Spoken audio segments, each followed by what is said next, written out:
בצרה ובשביה, העומדים בין הים ובין ביבשה.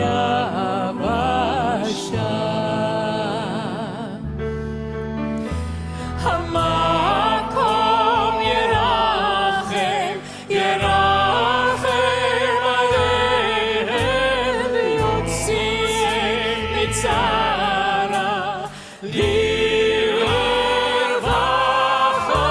ומאפלה לאורה, ומשיגון יגולה, השתה בגלה ובזמן קריב.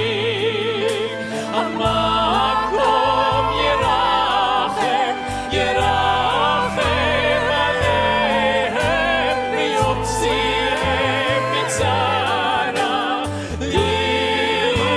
לרווחה, ומאפלה לאורה, ומשגעון יגולה, השתה בגלה ובזמן קריב.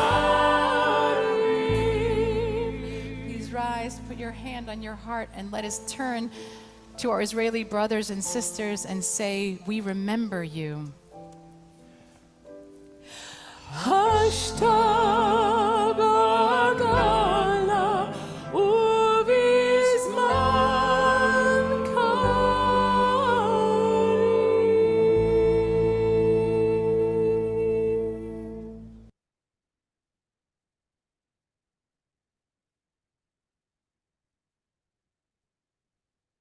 We, the children in Israel, are going through very sad, scary, and difficult times. We wanted to ask you for only one thing. Stand by me. Oh, stand by me. Stand by me. When the night has come and the land is dark and the moon is the only light we'll see.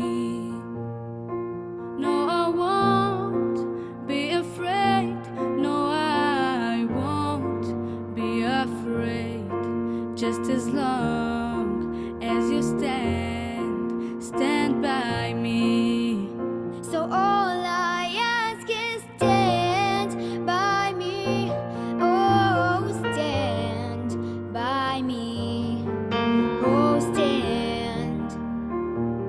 Stand by me, stand by me. If the sky that we look upon should tumble and fall, all the mountains should crumble to the sea. Stand by. No, I won't be afraid. No, I won't be afraid. Just as long As you stand by me. So all I ask is stand by me. Oh, stand by me. Oh, stand by me. Stand by me. All I ask is stand by me. Oh, stand by me. Oh, stand.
Okay, everyone, thank you for coming.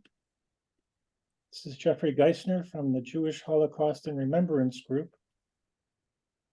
And I'm admitting people as we speak, so give me a chance to return to the program here. And we have a very large crowd, and I'll be admitting people as we speak. I want to welcome you all. I want to introduce our group of panelists, and I want to have you raise your hand so that everyone can see you. First, Shrager, Dr. Rena Shrager. We have Dr. Lynne Meyer.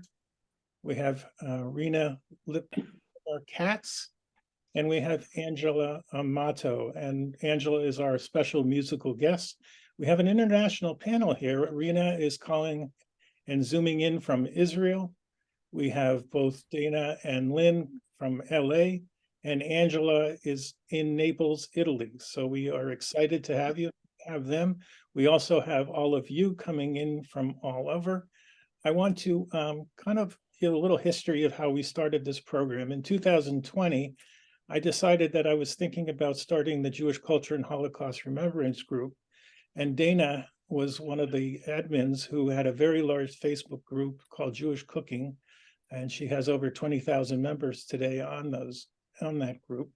And I asked Dana what it was like to administer a group. And so we started to become friendly through Facebook direct messaging, which led to our first Zoom call back in early 2021. And I explained to Dana that I was struggling with intergenerational trauma, and I had nightmares, Nazi nightmares my entire life. And just like that, Dana said, Jeffrey, I have similar nightmares from my grandparents. And right there, we started a connection. It was sort of Bashert, and we've been fast friends ever since. And so Dana and I started to think about how we could help people who, like us, were facing intergenerational trauma from the Holocaust and our parents.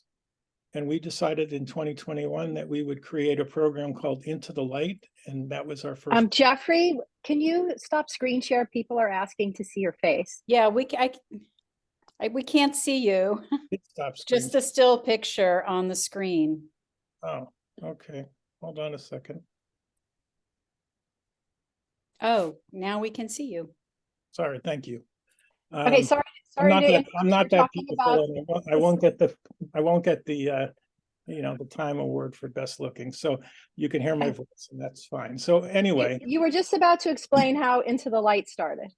Yes, and Into the Light started with Dana and I wanting to help people who were struggling. We had no idea at that time in 2021 how many people would attend a program like this, but if you can imagine, over 400 people both attended the audio live version as well as saw the recording. And so we certainly saw a need. And since then, Dana and I, every year in October, have committed our program to generating Into the Light, managing intergenerational trauma. So thank you kindly, Dana, for your friendship. You're my best bud in this regard. And when I ever need Dana to help me, she's there at a snap of a nanosecond. So I'm going to turn the program over to Dana. This is not a therapy program. I want to clearly say that. I don't have professional expertise. So this is one of the programs that I take a back seat on and allow Dana and her colleagues to facilitate the program. I just also want to let you know this is a discussion program, and we're going to have a lot of time at the end of the program for discussion, but Dana is going to provide us some tools with her team to help us what's going on here. And I want to say that we have an extenuating circumstance. Rena, who is in Israel, could have a siren go off, and therefore she's going to have to go into her safe room. Right now, everything is okay, and she's okay, and her family's okay. So we're happy to have you, and you'll participate in your way, telling us what Israel is like today. So I'm going to turn the program over to you. Dana, take it away. Thank you, everybody. And I appreciate everybody who came on today. And thank you, Jeffrey, for providing this forum for us. To start, I'll introduce myself, and I'm going to introduce everybody else who's on the panel. So to give you my brief bio, I'm a clinical psychologist. I specialize in intergenerational trauma. And as Jeffrey said, we've been doing these groups every October.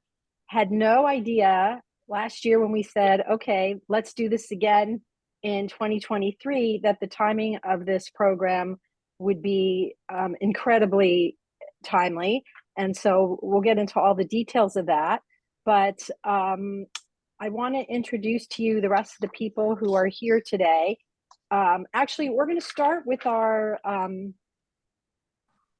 okay, let me tell you a little bit about how today's going to come. I'll be a little bit like a teacher and tell you what to expect. Today, we're going to talk about how we're all doing, our emotions, how unsettling this is, but we're here to give you tools to help us calm ourselves down. We all are activated and high alert and frazzled, and we really need to calm down, you know, if we're going to keep sort of clear thinking and function in our life. So that's the focus of today, our tools and strategies for calming down in regard to this current situation. And then we're going to talk about how we're extra activated because all our intergenerational trauma has been activated.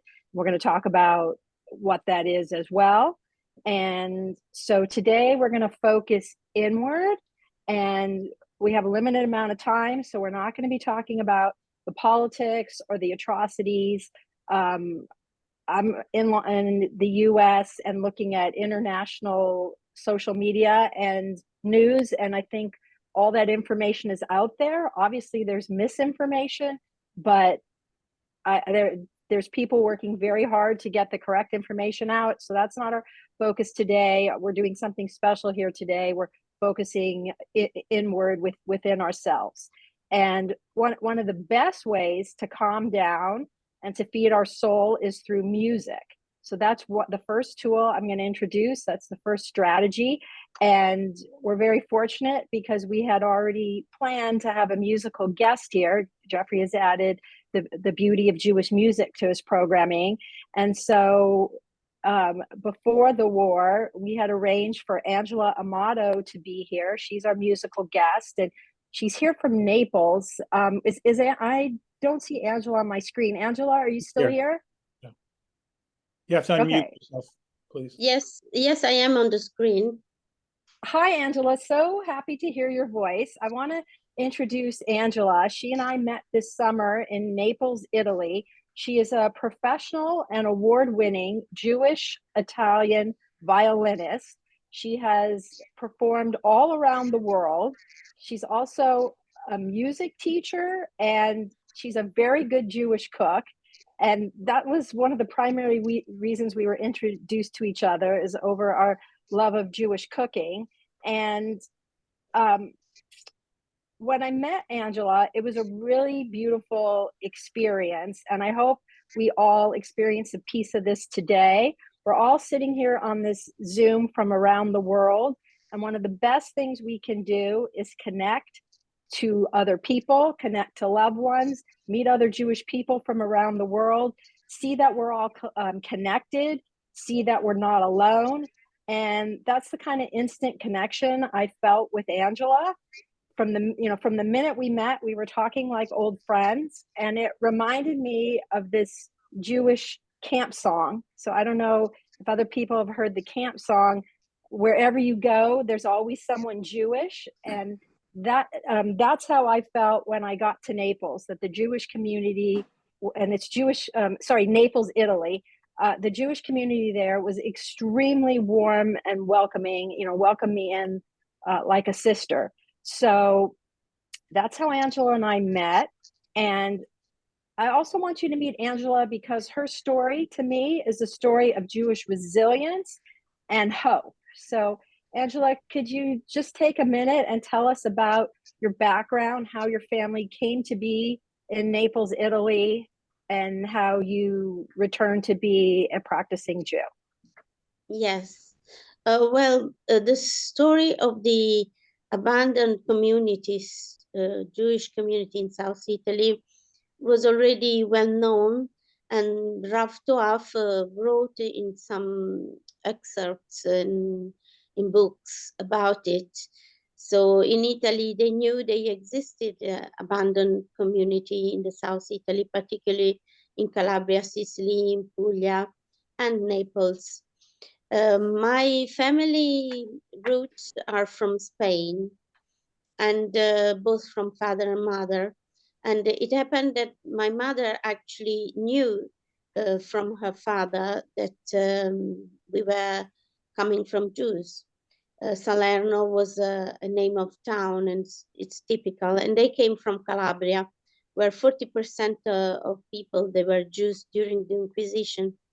We kept in both families traditions and the knowledge from my mother's side. And so when I met Rabbi Barbara Aiello, but already when I lived in London, I was very close in the Jewish community, and both with the Orthodox and the liberal communities. So I came back to Italy, and then I joined, and I wanted to absolutely give my son a Jewish education.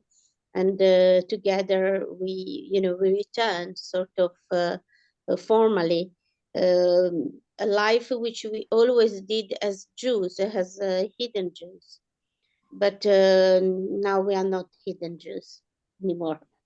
So thank you, Angela. So, Angela's background and the background of a lot of the Jews of Southern Italy is that they came from, during the Spanish Inquisition, they escaped to Southern Italy, and then the Inquisition came there as well. So there's been a lot of hidden Jews in the area, and now there's a return in the area, and there's one rabbi in specific, Rabbi Barbara Aiello, who's helping people reconnect to their Jewish roots and be practicing Jews again. So it's sort of springing to life again.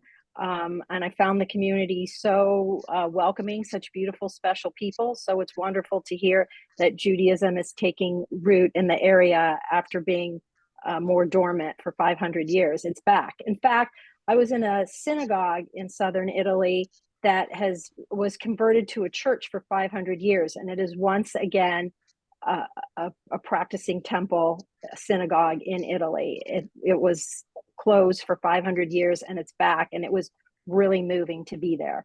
So, okay, so Jeffrey has some music queued up, and Angela, someone also is experiencing, in the chat is saying they hear background noise.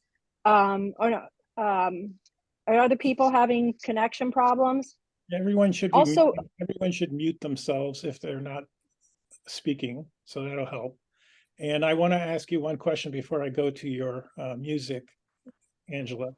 Why did you choose the specific music that I'm going to put on now for this program? Well, it is important for the Sephardi tradition to remember the connection with Spain.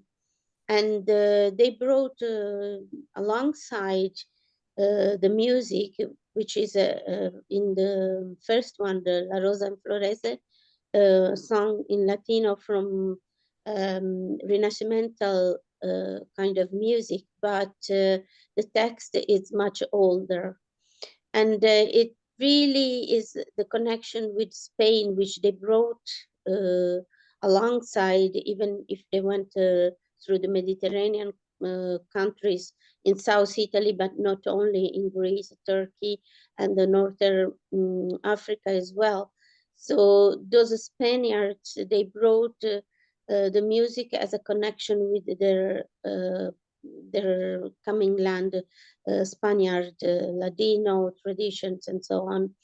Hora, the other one, which you will listen later on, it's more the moment of the dance, because it comes from a Romanian tradition. And it's like the moment of the dance to joy, that is typical in the Jewish community. And so I thought that these two moments, the moment of love for people, love for Sepharad, and the moment of joy through the dance, it's very typical of Jewish life all over the communities. It's not only the Spaniards, the Sephardi, but it's for all of them. It's a simcha, basically. Okay, I'll go and play it now. So I'll share my screen. Hold on.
Thank you, Angela, for sharing your beautiful music with us. That was a very moving piece of music. And in the spirit of connecting to people around the world, you know, which I think one thing that is very different about this time today in 2023 compared to other times of increased Jewish persecution is we are all very well connected. Here we are on this Zoom talking to other people from around the world. And so what I'd like to have us do right now is please put in the chat, if you would like, where you're from so we can see what an international group we have, and just type in the city that you're in, where you're Zooming from, or your country. And let's see where people are from in the chat.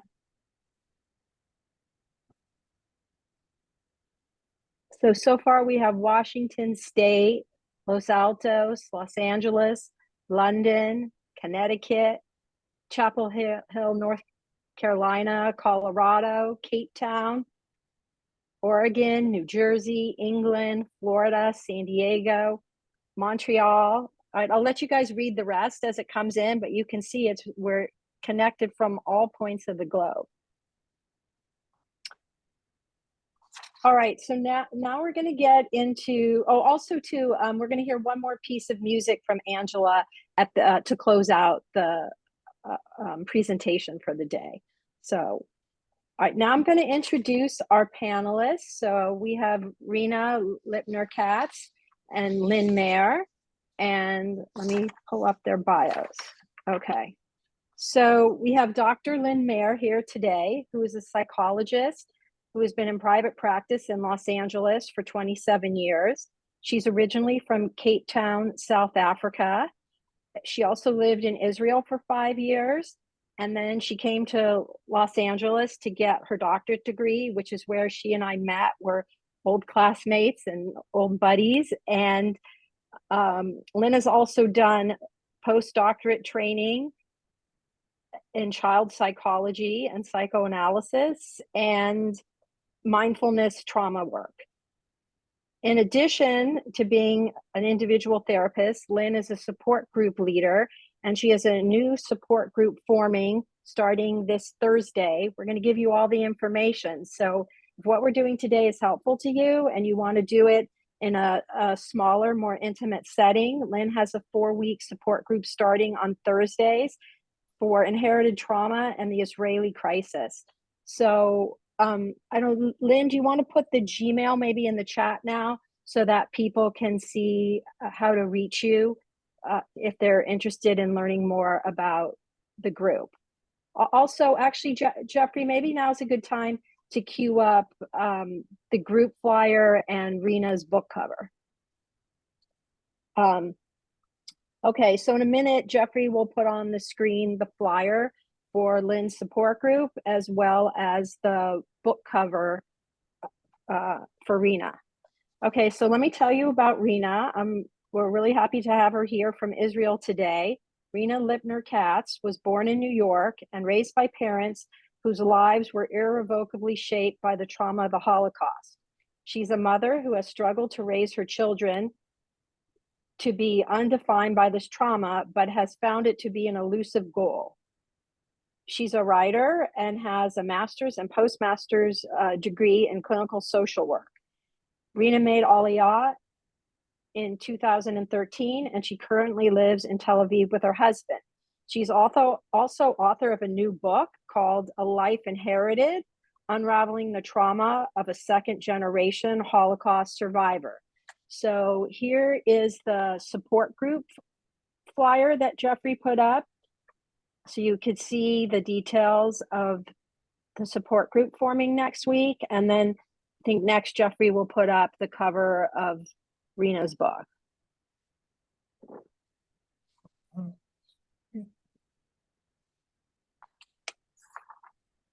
Okay, well, Jeffrey gets that up. I'm going to continue.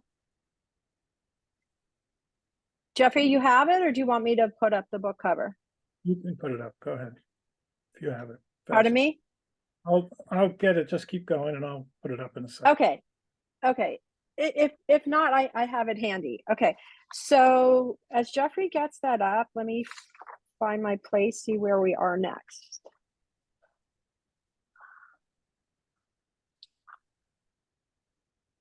Okay. All right, so we have our mental health specialist here to help lead this portion of the presentation. And we all have, I think, a sea of emotions and, a stew of emotions that we're feeling right now. And, oh, here's the cover of Rena's book. Jeffrey's got that queued up right now. A Life Inherited. Okay, so I want to talk about the sea of emotions that we're all feeling. I think we're all very flooded, very overwhelmed by feelings. And the first step to helping with these feelings is to name them and to give them language. So I want to give everybody an opportunity to put in the chat the mix of emotions that they're feeling. So, okay. Can we put in the chat the name of the book? Rena, do you mind doing that to give some book information in the chat so that people can get that down? They didn't have a chance to copy. You think I could? Slide. Does this help?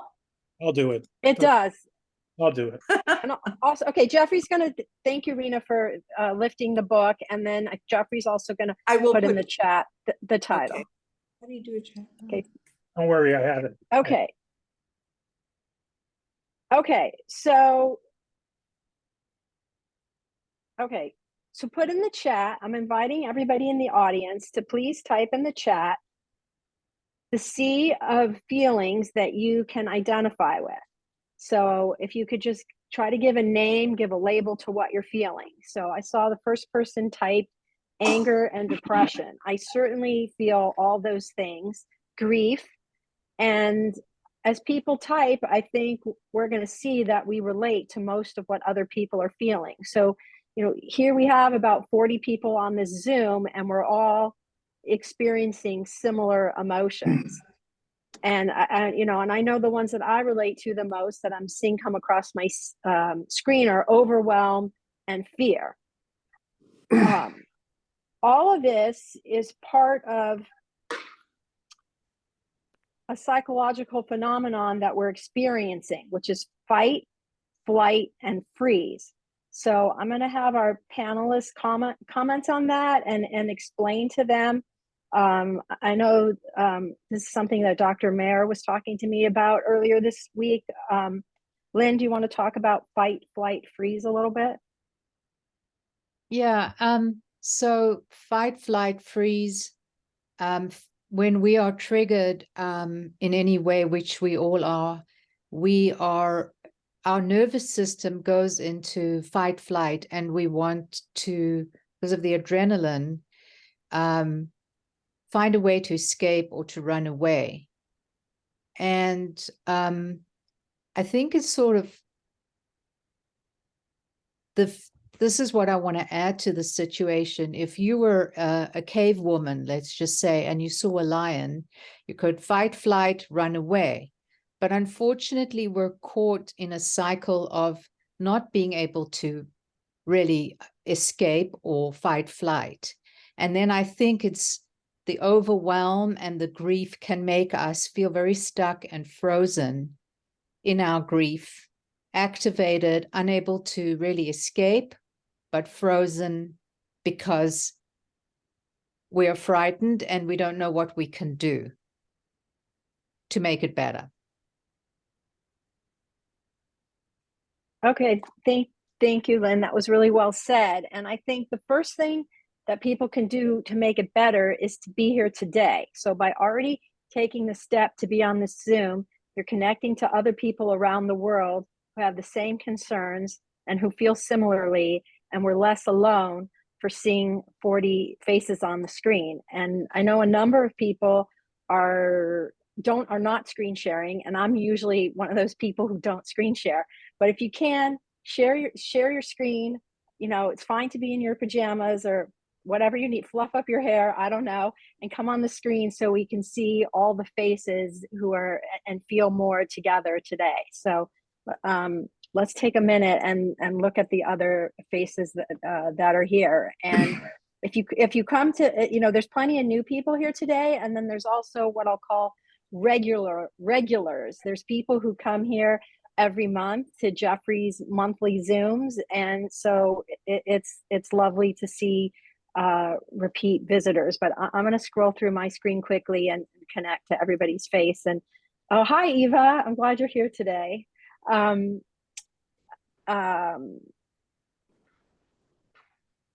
right. Okay, so continuing, I think that today our feelings are so strong because we're feeling very real feelings, very understandable feelings to a very real situation. And so it's okay if you don't feel okay. You know, I don't know if anybody has people in their life or is giving themselves the message like, you know, that you should be normal. You know, I don't know, you should be your normal self. It's okay to not be okay because something real is happening. Yeah, I'm hoping that today people begin to learn tools to calm down their nervous system and have us be just a bit less triggered. So we're, I think, also feeling stirred up because we're not just feeling the emotions of today, 2023, we're feeling the collective trauma and the collective grief of our people. And Rena was talking about this when we connected before the Zoom started, but do you want to take a minute, Rena, and talk about the collective grief? I think that for many of us, and you can hear me okay? And I just, Okay. For many of us, depending on our ages, we've had different experiences with anti-Semitism. Many of us have not felt any, many of us have.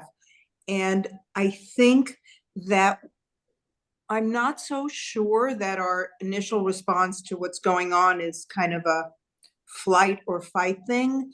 I think there is a very deep sense of grief that has overtaken us. And I think it's as well as fear.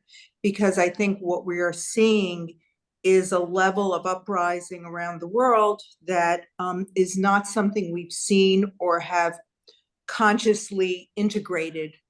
The Holocaust happened 80 years ago. It's not today, but this was a Holocaust. And I think what this grief we're feeling, whether you're in Israel or around the world, took us by surprise.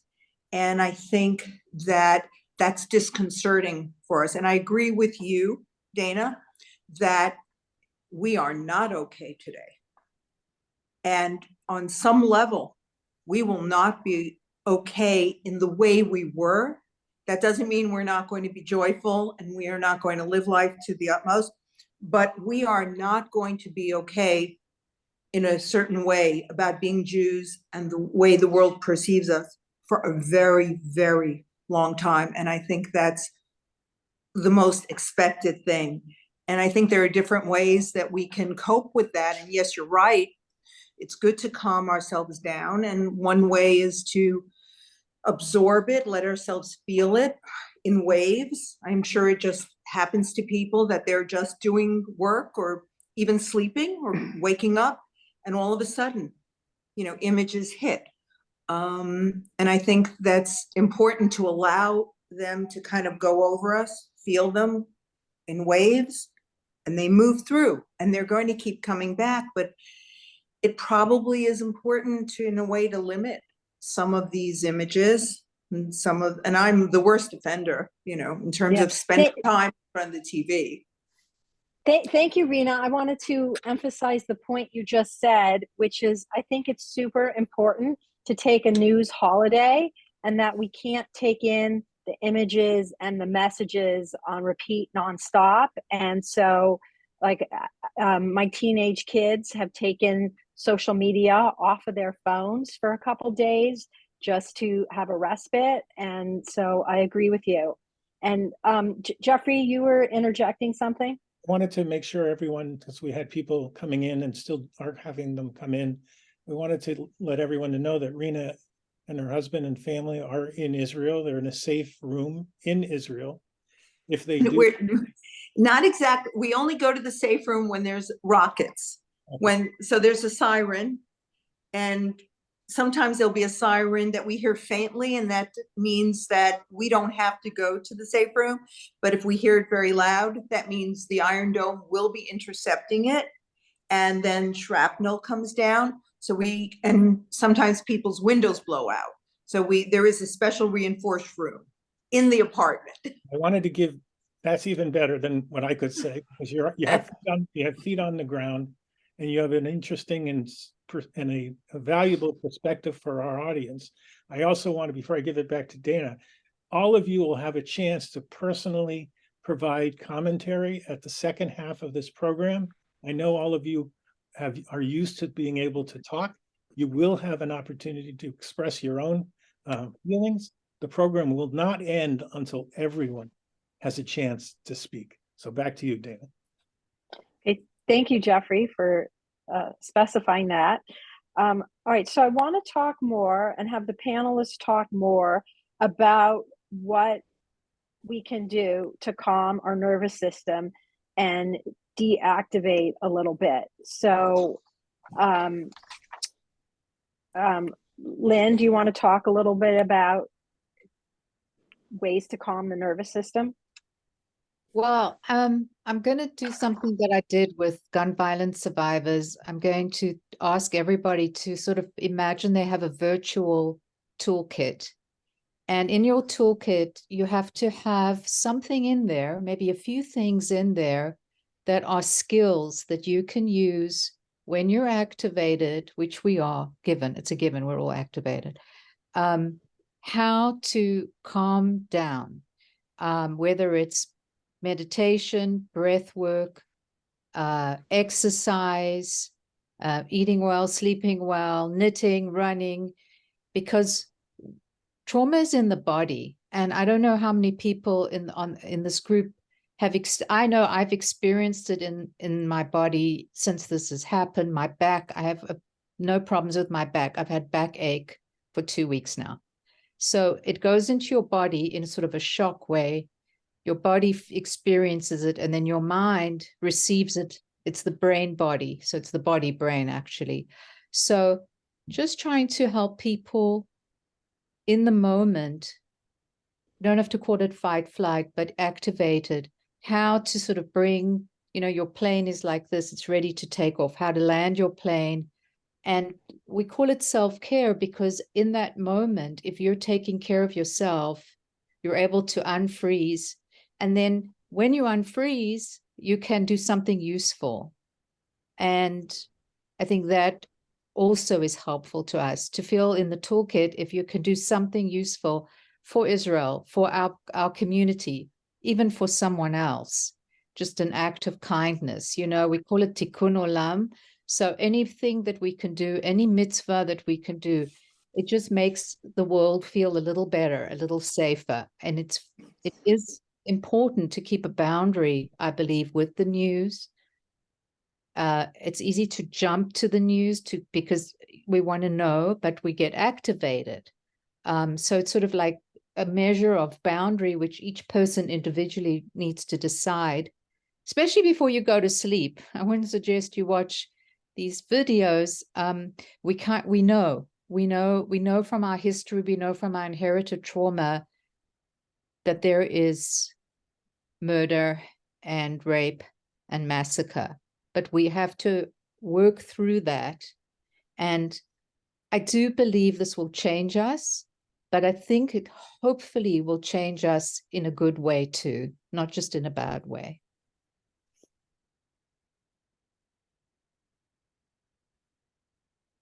Dana. I'm muted, sorry. Thank you, Lynn. That was super helpful. And I think when you talked about carrying the stress in our body, that resonated with some people. I got some private messages. So I would like people to give people in the audience an opportunity to put in the chat if you feel like you're feeling the stress and the emotions in your body. Put in the chat how you feel it in your body. I know Lynn said she's feeling it in her back, and I have this like neck shoulder thing going on that I also don't usually get. So put in the chat if you are feeling this in your body and how you experience that in your body, and we'll see people's answers in the chat.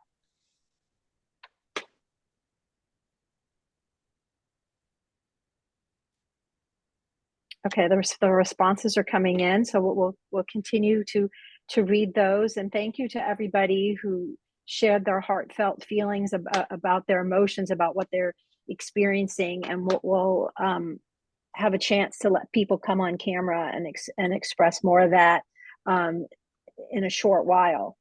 I want to continue with ideas about the toolkit for calming down. And I want to, Rena, do you have anything you want to contribute for suggestions for the toolkit? Absolutely. And I think being here in Israel, I'm kind of, at a further, more extreme situation, so it might be helpful. Again, I think you have to accept that it's happened. You have to allow yourself to feel the feelings. That doesn't mean, everything stops. I think it's really important to be around people who share what you feel. Some of us may not be getting the responses from friends and may feel a little isolated because of that. So I think it's good to seek out people who have an understanding and feel what you feel. And I also, I usually ride my bike here about, 25 miles a day. And I haven't done that for the 2 weeks because I go on the boardwalk, and where am I going to go if there's a siren? Usually if you're on the street, you duck it, you go where people run and there's a shelter or a stairway, which is structurally safe. But I decided today that it was really important for me to be able to sweat. And I changed my route. I rode on streets, and I always looked around and prepared myself for the siren. So I was able to problem solve and get myself to do that. I've also started with my husband and my mom, who's a 90-year-old Holocaust survivor. We're volunteering. We are volunteering for the Army, and that is enormously helpful. We're packing medical supplies. It's work that is actually very calming. It's very kind of mindless, but it's critically important, and in a way you have to stay focused. I think on social media, I've written to my friends about the importance of understanding that maybe they should reach out to their senators and their Congress people to stand with Israel. And that's been very helpful too, because it brought people out. People are saying things like, I even wrote to my work bulletin board, and people are just coming out and saying, thank you for reaching out. So I think there's a real huge need to reach out to people, to take our networks, whether it's through the synagogue or through our Facebook or Twitter, however, and reach out. And that helps us not feel helpless, which when we're angry and there's no place to put it, it's going to be turned against the self, and that's depression. So I think it's really important to start to feel that it's okay to be absolutely enraged and see what we can do with those feelings that are, as you said, will, make us look, this is the reality. And in accepting that, we can become fuller people, but it's going to be hard. Thank you, Rena. Those are all helpful suggestions, and thank you for sharing, your personal process. And I think I've gotten some messages. People are wondering where you are. So you're in Tel Aviv right now? Is that Tel Aviv? Yeah. Okay. Yeah. Okay. And it is nothing as terrible as the South, but we do get our share of sirens and rockets. Yes, I know that this is a way of life in Israel that we really can't quite imagine in America. And so, I know I personally, and I know, maybe you could tell us a little bit about the Israeli perspective, but I've reached out to the people I know in Israel, and they've been so thankful to hear they have support coming from America. It really gives them hope.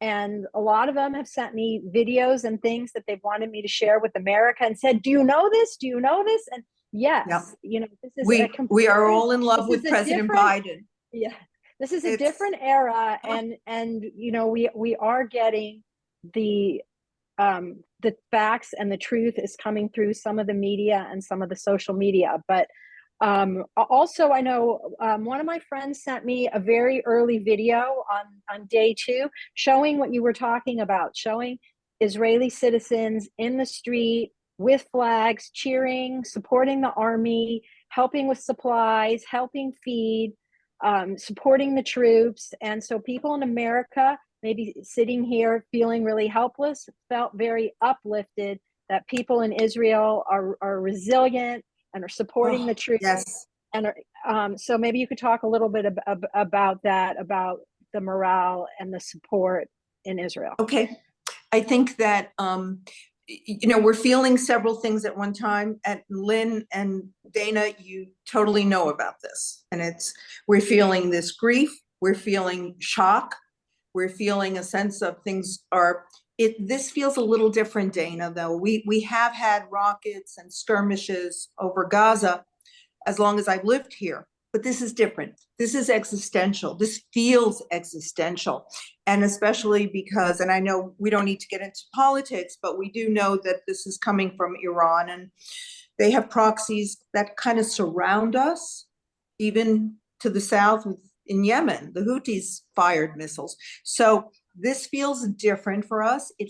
I know people who experienced the Yom Kippur War felt that they were shocked, and that felt existential. So not since then have we felt this. So while people are feeling not so much scared, shocked, grieving, but also Israelis are very strong, and they immediately kind of put those feelings and people band together, and so many people I know are volunteering, and everybody's doing something. And my husband is going to babysit for my neighbor's toddler, so she can go into her older son's class and help kids who are being sent up from the South. People are being relocated and that is a huge trauma from the South, from the North, these communities up north, because we're expecting Hezbollah, and that makes this a little scary. We can handle the rockets, but the idea that we don't really know, what else is going to happen, is difficult, is a challenge. And again, I think when people focus, get some sort of a structure. Even my mom said to me, I don't have a structure, I need to volunteer. That's very helpful to know this isn't easy, but this is what I'm going to do to make myself feel better. I'm going to eat right. I'm going to exercise. If I write, I'm going to write. If I paint, I'm going to paint. I'm going to keep moving one step at a time through it. So that's, I think, to answer your question. Thank you, Rena. That was really helpful. And I agree with you. I think why we're so all unnerved is because the existential threat and the anti-Semitism is hitting all of us very deeply. At the same time, it's very uplifting to hear about and feel the strength and the determination and the resilience of the Israelis. I want to identify with that and gain hope from that. And I think we have a few more tools to share before we move on to the next section of what we're talking about. So I know that a lot of people in Jeffrey's groups, and a lot of people have presented before in Jeffrey's groups, are creative. I know we have writers here, filmmakers, artists. And so Rena, you mentioned those things. So if that's your way of processing, then those are very helpful things to have in the toolbox. If you're a writer, a filmmaker, an artist, those are helpful tools. I have a list of a few more. I think it can be helpful to take a break, and if depending where you live, go out in nature. I think that's very rejuvenating. Being with children and babies, some people find hopeful and rejuvenating. I also think it's helpful to look for the helpers. Okay, there are plenty of people trying to get positive messages out, trying to get the truth out. Plenty of people who are organizing to be helpful to people. So whenever there's a crisis, there's usually memes come up on social media with Mr. Rogers, and he says, look for the helpers. And that's where the hope is. And that's sort of feeds me when I see all the people rallying to help. Look for the humanity, look for the kindness, be the light, spread kindness, no matter how small. So that's something Dr. Meyer was talking about. And I think, reaching out to other people, reaching out to neighbors. I know one of the first things I did was make a bowl of matzo ball soup. That felt very calming and soothing to me. And I think it's helpful not to be isolated. So it's good that we're here today. And if you have other people in your community, gather with loved ones or other like-minded people so you're not alone. Even being with pets, if you have a pet or a neighbor's pet, having your pet in your toolbox is very helpful. It's very therapeutic to pet your dog or cat, snuggle with them. I know Lynne has a lot of pets. I'm not a pet person, but I definitely, relate to that feeling of snuggling up with another warm person who appreciates the love. It's always your husband. Dana, there's always your husband. I do have a husband, but he's not my pet. Okay. I'm talking about snuggling. Snuggling. I know. Okay, so also gardening is good, or anything physical you could do with your body, physically moving your body for exercise or gardening is also good. I know these things seem small, but these small things really help regulate and calm. And it's just a place to get more grounded. And like Dr. Meyer said, once you're more grounded, you might feel that there's something you can do to help. So there's a lot of resources, a lot of organizations writing letters to soldiers, sending over supplies, donating money. So maybe we could start in Jeffrey's group some threads in the group where people can give ideas for ways to help in these ways, even from afar. Maybe we could just have one thread and then everybody can list the ideas in the comments. Lynn, are you? Yeah. Oh, you're muted now. Lynn, you're muted. Am I now? You're good now. Okay. One of the things that I've come across in other groups, and I know this is a slippery slope, but I think it's really important if we're going to take Joe Biden's refusal to be silent. I'm not suggesting we get into fights with people, but I've had a lot of people say, what are we supposed to do? We're supposed to keep quiet. Are we supposed to, in public, or if somebody offends us, just to keep quiet? And one girl in my group, the Jewish therapist group, she had a fight in the gym because somebody said an anti-Semitic slur, and she's a therapist. And the conflict was, well, I'm a therapist, I should be contained. And the whole group said, fantastic, you stood up for yourself, don't be ashamed. Nice. Can I add something? I want to introduce the group to Steve Lutzen. Steve, raise your hand and unmute yourself. Steve immediately defends Jewish world. He was on the founding committee of the U.S. Holocaust Museum. And when he finds anti-Semitic comments, he writes and he publishes them, gets them published and you speak to it, Steve. Yes. Well, thank you, Jeff. First of all, I want to turn around the compliment because Jeff and I met on a Zoom call through a mutual friend, Avi. And when I met him and he told me what he was doing, it reminded me of a movie mogul because he had such an expansive attitude. And now that I see him, he looks like a good looking version of Louis B. Meyer. And I know on some level, we all have to be stars. And I don't mean that in an arrogant way, but thank you for inviting me to speak. I have been involved, I guess, arguably all of us since birth, but certainly on a kind of a official basis, if you will, for about almost 50 years. And as Jeff indicated, I was on the original Presidential Commission on the Holocaust and the United States Holocaust Memorial Council, which built the museum in Washington. And to this day, I pinch myself regularly because I was the only child of a Holocaust survivor on the original panel. And people asked me, why was that the case? And I said, because I guess I had just unrelenting chutzpah. But in a real sense, first of all, I want to thank all of you. All your comments are just so on target. I hate to use that word, but they're just so comforting, if that's the right word. And we all have to channel this emotion and hurt and pain and the post-traumatic stress disorder, et cetera, in some way. And as you can see, I'm rarely lost for words. And fortunately, I managed to channel that into letters to the editor, of which I've had almost 400 published, half in the New York Times, many of which are about the Holocaust.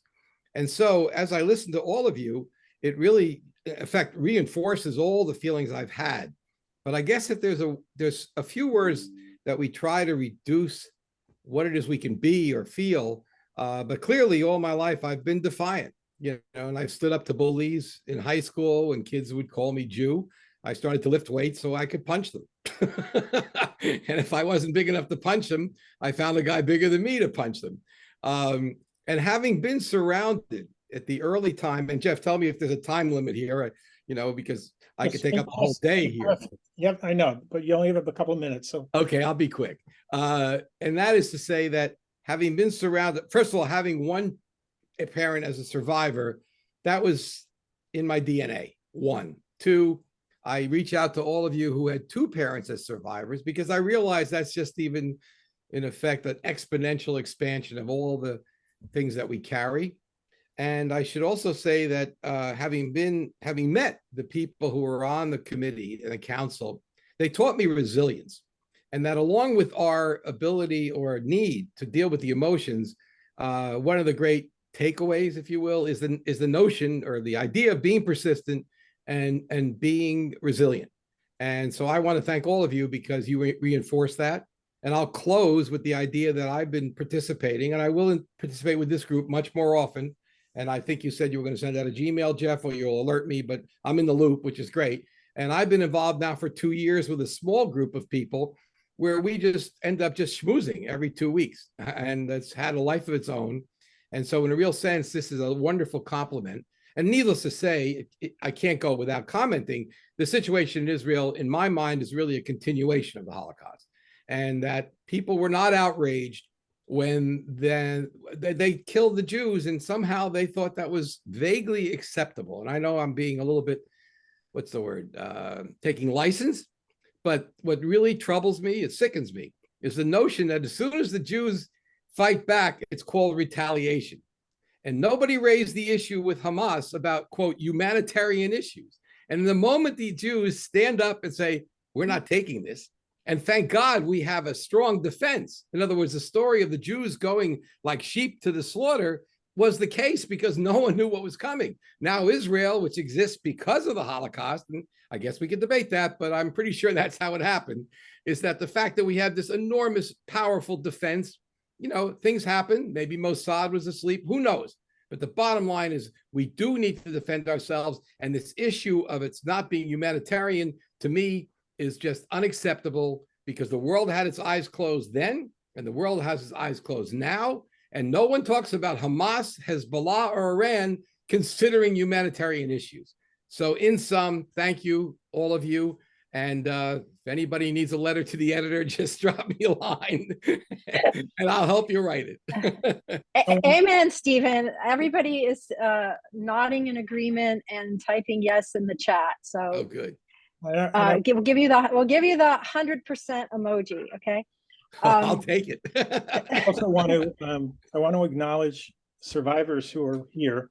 And since we have such a large crowd, at the very bottom of your toolbar, there's a reactions button. If you see me over here, if you click that reactions button and you click the raise hand, you'll see that, you see that right here? I have a hand raised. So anybody who's a survivor, please go to your toolbar and raise your hand so I can personally acknowledge you. Those of you who still do not have your screen video on, please, please, please. It's so much more inclusive in this next phase of our program, which will mostly be discussion, is to get on screen so we can see you, we can hear you, and you can feel much more inclusive in the program. So I want to ask more than once, but I still see a bunch of, if you can't come on screen, I understand. All right, so Jeffrey, we see Ruth Linderman is a survivor and she's here today. Hello, Ruth, nice to see you. And Jeffrey, who else do you see? I don't see who else? Holocaust survivor. Okay, you're raising your hand. Can you unmute yourself and introduce yourself? I'm sorry, I can't seem to figure out where the hand is. My name is Lori Ildow. I am 52 in San Diego, from New York. My father passed away about 2 years ago at 84. He was from Hamburg, born in 1938, and he and my grandparents survived. Yep, you're second generation. We're looking for any other survivors other than Ruth? Pardon. Okay. Thank you, Lori. Nice to meet you, Lori. And I think nearly everybody on this Zoom is a second or third generation survivor. But Jeffrey's trying I happen to be a survivor, so I can tell you what it's like to live under the Nazis and what it would be like to live under Hezbollah. So hi, Ruth. There's a feeling of resignation almost. That's a very personal thing. I'm not going to speak for all survivors, obviously, but there's a feeling of resignation that the world hasn't changed, and that the world, that Jews are very expendable. Although we have been an asset to society for the last 2,000 years, no one acknowledges that, and Jewish life is just not important. Obviously, because all this hand-wringing about the things that are happening in Gaza, I don't like to say it, but the truth is the truth. These people asked for it. And yes, there's innocent people, and I hate seeing children getting hurt, and I wish there was some other way. But for the moment, just some of you have a map of the Middle East in your head, possibly.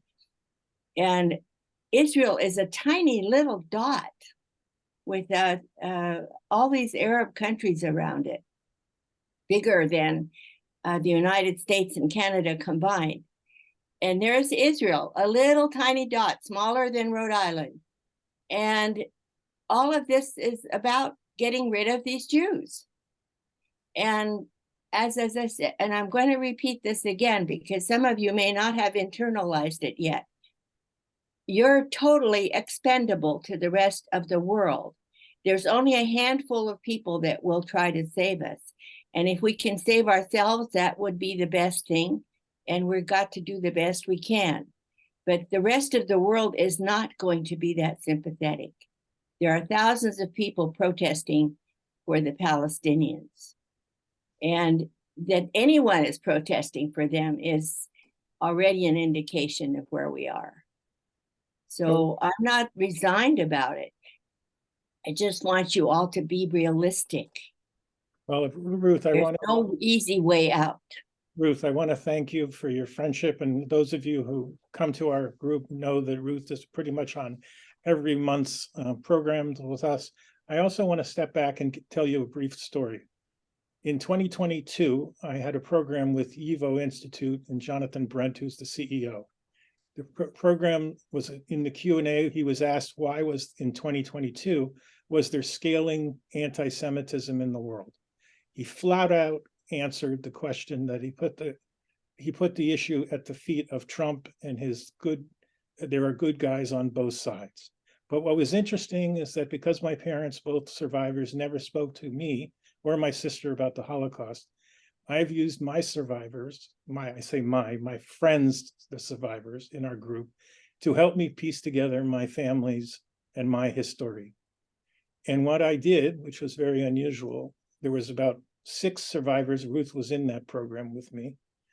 And I asked each of them in the Q&A what they felt about what Jonathan was saying. And in 2022, each to the person said they felt like there was going to be another Holocaust in their lifetime. And that is more than prescient to be able to have Ruth here again for what she is saying and how this has actually happened, not just more than a year ago. And so I want to now have everyone who can hit that reactions button if you want to add your voice to the program. Remember, it's being recorded. It'll be streamed tomorrow. It'll have hundreds of people who will see this. I hope that you will go to the YouTube channel. You will grab the link. You will share it around the world. As we talked about, another tool is to get the world to know what is going on. You are a point of activation to let the world know that we as Jews will not tolerate what is happening. So Dana, you're raising your hand, so go ahead. I'm raising your hand at you, Jeffrey. Before we go to that next phase, I want to wrap up a couple loose ends that have come up in the past few minutes. And we have one very important subtopic left for the main presentation, which is joy. So don't want to skip that. But to wrap up, Jeffrey, I'm wondering if you could put the URL of your Facebook group, your Holocaust Remembrance and Jewish Culture Facebook group, in the chat, because maybe there are people here on the Zoom today who are not familiar with your Facebook group yet. So if you could put that in the chat so people who don't belong to that group yet can join, that would be great, because what I would like to start in your group, and maybe you can even pin these to the top of the group, are we'll make posts where people could put ideas for ways to help and any other resources people want to gather so that we can feel like there's something we can do to be helpful. So that's number one.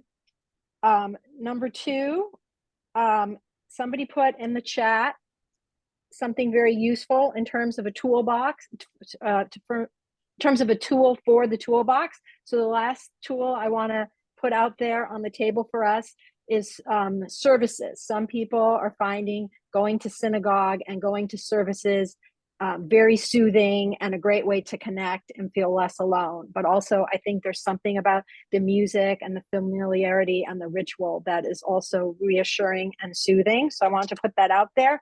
And the third loose end is in the chat. I've seen people put in the chat something about what about the innocent Palestinians?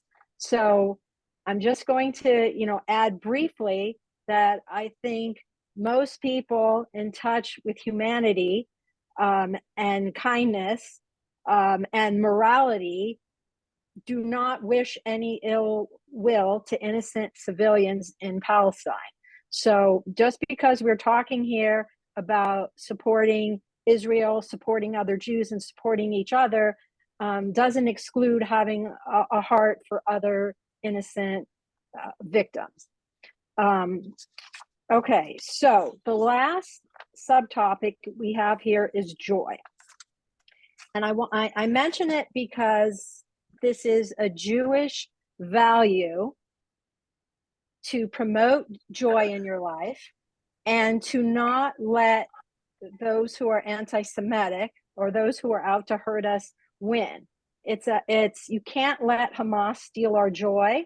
It's a mitzvah. I think you may have seen on social media, people are continuing to have their weddings in Israel, even if they're in their army uniforms, military uniforms. So it's very important to not squeeze joy out of your life. That we can't allow unemotional psychological victory. There's a lot of psychological warfare going on as well. So holding on to your joy is a way to not let them win. So I wonder if our panelists, Rena and Lynne, have anything to add to that. All right, go ahead, Lynne. Oh, yeah. You know what? I think that we're struggling with that splitting of black and white and good and bad. And that divisiveness is bad for us psychologically. So I'm really glad for you to emphasize that we're not going to lose our humanity and our morality just because this has happened. And at the same time, I believe that it's okay to take care of, us and our collective, which doesn't mean that we're callous and cruel and uncaring. We've been otherized, made the other right through all our history. So I just think, whatever capacity we could just keep that there to care about other people's suffering. Okay, well said, Lynne. Thank you. Rena? I think that I just want to make sure that is something I struggled with since childhood. The idea that since my parents had survived, it was a miracle and I shouldn't have been born. So I somehow made a devil's pact with myself, and I write about this in my book, where I was alive, but I wouldn't enjoy. I would tamp down on any pleasure. And I, came to understand as I processed how this inherited trauma affected every aspect of my life, including choosing a partner that I shouldn't have. I began to understand that that was not honoring the dead, that joy was, as you have said so well, a fundamental tenet of Judaism. We value life. We don't value, as Hamas does, death. And that's why this is so abhorrent to us. So I do agree, and I do know people who were thinking of canceling their weddings and haven't. And I think that what I came to learn to live with was the Holocaust, and that sadness would always be with me, part of my skin. But at the same time, I would go forward and live with joy and find it and teach it to my children. And again, it's hard now, but it is, I think, in our character. I think our DNA, honestly, through epigenetics, kind of evolved to deal with these crises and become stronger and move on through millennia. And I think this is just, as you said, this is another test. And we need to move through it the way we have for thousands of years. And I'm convinced we will. And finding meaning and joy is a huge part of that. And nobody should feel guilty over that. Oh, thank you, Rena. Oh, beautiful. Thank you, Stephen.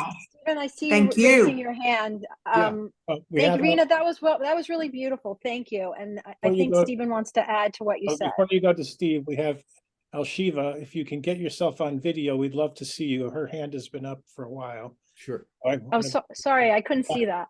Come back to you. Thank you, Steve. Jeffrey. Al-Shiva, unmute yourself if you can get on video. If you can't get on video, we want to hear from you. Well, then I guess it's Steve. So get back. Okay. Well, I just want to say I totally echo the idea of joy. My father, who wasn't a survivor, got out before the war, but actually lost more family, was a big believer in enjoying your life. I mean, that was real. In effect, that was an affirmation, and it was a way to express defiance. And I'll tell you a very quick story that turned into a huge opportunity many years ago. I know many of you have been in the museum in Washington, and right after the Auschwitz shoes exhibit, there's a huge section of the museum with the pictures of the Elias Stock shtetl. And before there was a museum, I went out to see Yafa Eliak, who was the one who compiled all those photographs. And I decided that I would have dinner at Peter Luger's in Brooklyn before I went to that evening, because I knew it would be terribly depressing. And it turned out to be a huge business opportunity, which I totally didn't anticipate. And I just say that for the reason that sometimes by enjoying life, that itself is what was all about Zachor. That's what remembering was all about. And all those people that were doomed had to think through, well, if there's anybody who survives me, I just hope that they'll love life. And that's what we're doing. And this is an affirmation. So and we're not being hedonistic. We're just simply expressing the need for joy and frankly, just to enjoy it. You know, that's very simple proposition. So thank you. Right, Mark, my buddy up there. Thank you, Stephen. I appreciate you adding to this. And I want to add before we still have 45 minutes together. So we're going to move into the discussion, group discussion part in a second. But if people are feeling the need for more help and more support, if you're looking for individual psychotherapy or counseling, Dr. Meyer and I can help you with referrals. We have a network of Jewish therapists. So maybe, Lynne, you could put in the chat one more time, inheritedmessages@gmail.com. That's the email to reach us, and we will help you if you would like an individual psychotherapy referral. If you feel like this discussion we're having is useful to you and you want to do it on a more personal basis in a smaller group format, I am coordinating, and Dr. Meyer will be conducting a 4-week free support group to continue this type of support and helping people to develop their personal toolkit. So you can use the same email, inheritedmessages@gmail.com, to join the support group. It starts this coming Thursday for 4 weeks. The time is 1 p.m. Pacific, which is 4 p.m. Eastern. And if you're in a different time zone, just compute the time. And Lynne, do we know of other support groups if people need a different time for a lay? Lynne and I are in some therapist support groups, but do we know of other lay support groups? There's a group. Hang on, I'll find it. Give me a second. All right. So if you're interested in a different time, you can email us as well so we could connect you. And Rena, are you raising your hand or just adjusting your screen? Okay. No, I do. There is a group, it's an organization called the Tel Aviv Institute.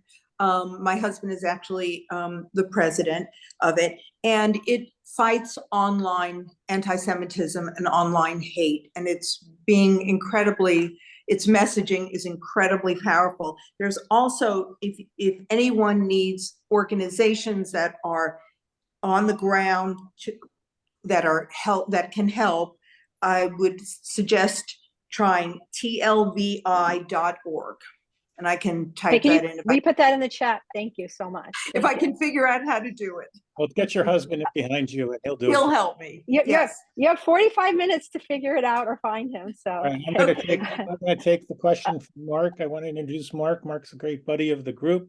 He has written a terrific trilogy called The Bookkeeper's Arithmetic, and his parents are survivors. So welcome, welcome, Mark. And I want to let you know that this is a very inclusive discussion. I know this subject is tough. I know that sometimes it's hard to talk, but once you're able to emote your feelings, you will leave this session feeling better. So I encourage all of you to speak as Mark is doing right now. Go ahead. First of all, since you mentioned the book, it's not arithmetic. It's now you got me doing it. It's the devil's bookkeepers. All right. That's all right. And my parents were survivors of the Lodz ghetto. And I knew, like you, Jeffrey, I knew almost nothing about my past. And that's one of the reasons why I wrote the book. And I'm very honored that it's won a number of awards. And I'm very proud of it. And if you want to know about a ghetto that did not have an uprising and a leader who is probably one of the most controversial leaders of the Jewish, I guess, of the Holocaust, you might want to read the book because it does show you something about a man who played right into the hands of the Nazis, which is why many called him the devil. When I want to talk about something a little bit different, I have a grandson who's about to start looking at colleges. And I was a teacher for many years. I was an adjunct professor. And I really don't know how to handle this problem of the situations that we are facing with colleges. I'm not generalizing, but the ones that have been sensationalized, of course, is the situation like Harvard.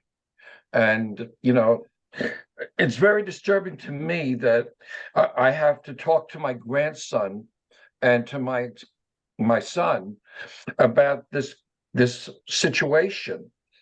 The other thing I want to talk about is the fact that when people do talk about what's going on in Israel, they don't call it defense. They call it attacking or subjugating or worse. And the problem that I find is that too many people are arguing and they're not listening first. I think it's very important to listen to other people when they have an opposing opinion, and then to do the job of educating, not arguing. And I find that there is a big difference. I have friends of mine who have gotten into terrible arguments, and what I try and tell them to do is listen and then use facts, because the facts are incontrovertible. This was atrocious. It was inhumane. It was a horrible, horrible event. And for anybody to say that Israel is not entitled to defend itself, they have not been to Israel. I was in Israel shortly after the Yom Kippur War.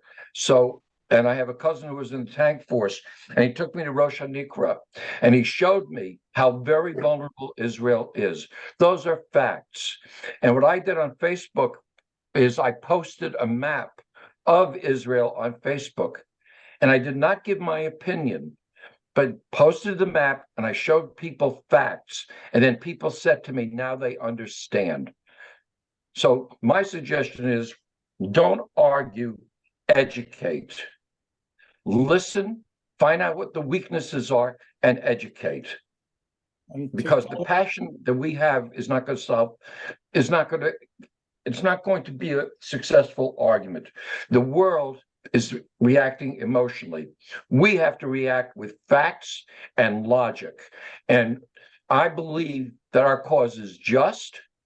I believe that we have got an existential crisis here. My father always said, and I used to disagree with him, that there was going to be a Holocaust in America. But what we see happening now is very, very frightening. And I have a grandson who's going to college, and believe me, I really don't know how to help him choose a college based on everything happening today. Thanks, Jeffrey, for letting me speak. I wanted to just follow up. I put a link into the chat There's an amazing video endorsing Israel and discussing just what you said about college campus anti-Semitism by Dr. Phil, who is not Jewish. And once you watch that, I shared it with my wife, Meyer. She teared up emotionally from watching that. It is an unbelievable call out in support of Israel and against wokeism on campuses. So thanks, Mark. And I'll go to Rosa. Rosa, those who don't know you, is an activist in Malta, a political activist. She stands alone. She is isolated. She's fighting the government solo. And she does. Well, I'm not completely alone. There's a small group. How many against you? Like 90% of the country are pro the government, and the rest of us. And I applaud you. So go ahead. Thank you. Speak to us about what you have in mind. And Rosa is not Jewish, obviously. No, and this has been both comforting in the sense that there are people who feel the same way that I do, and it's a relief after the week that we've had.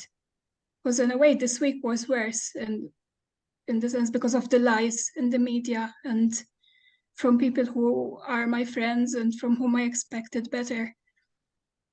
And at the same time, compared to what you are facing, especially those of you who are in Israel, it's very humbling.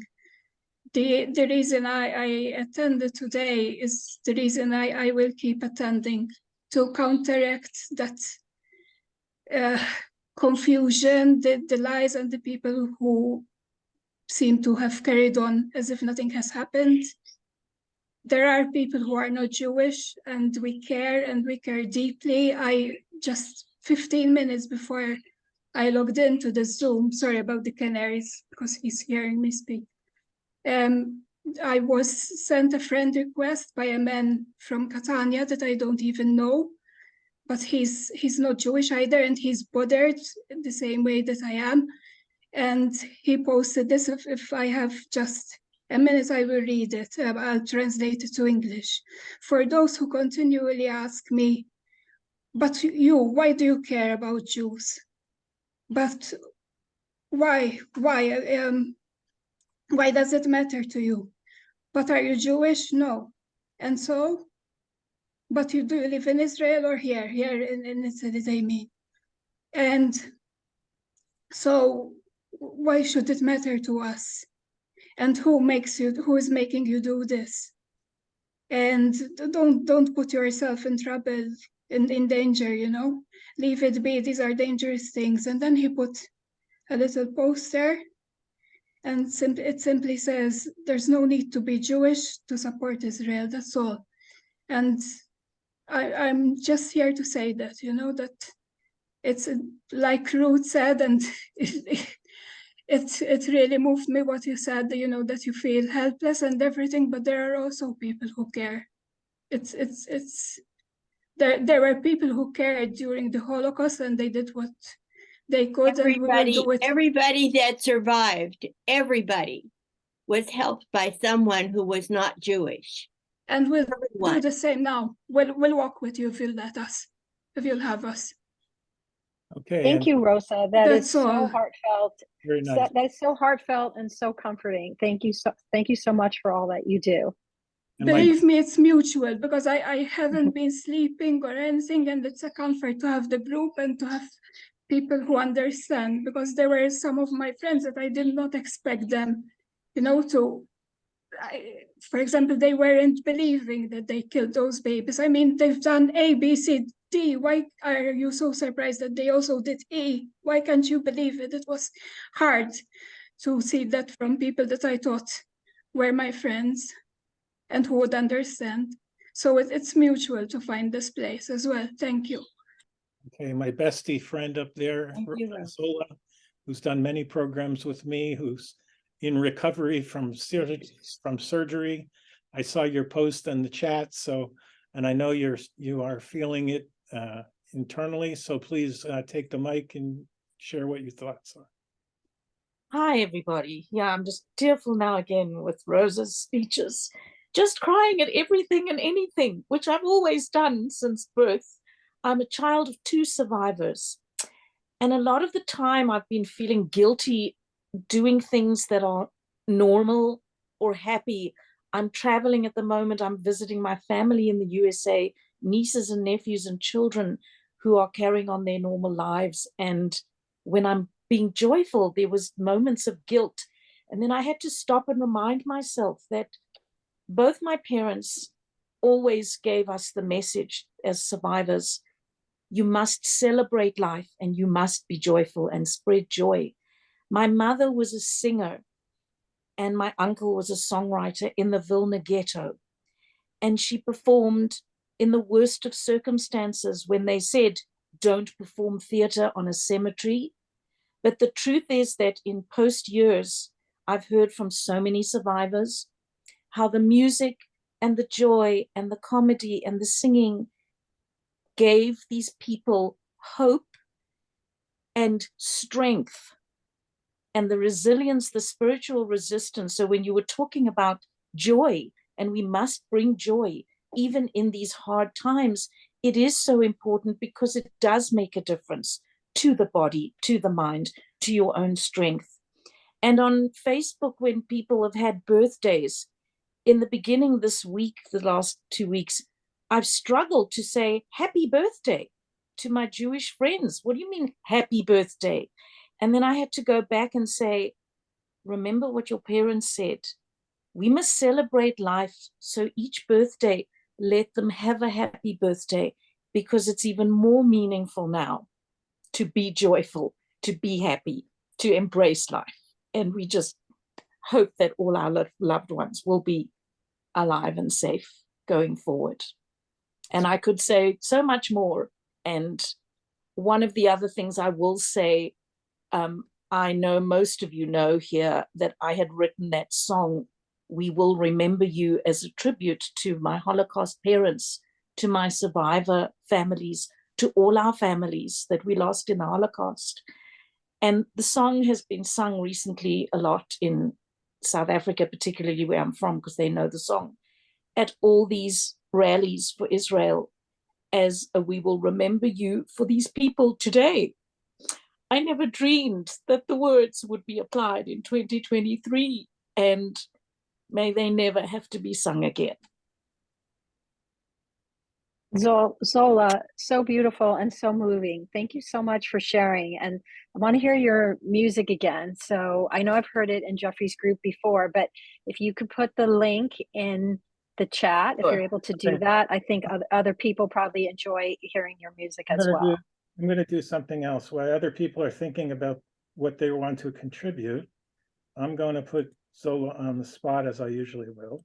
She knows that she'll take it in good fun. And hold on a minute. Oh, there it is, Jeffrey. It's on your screen. No, it is. You're going to play her song? Yep. It was just there. You had it queued up. No, just a minute. Okay. I'm trying. Oh, gosh. All right, while you look for it, let's have the next person speak. Oh, okay, he found it.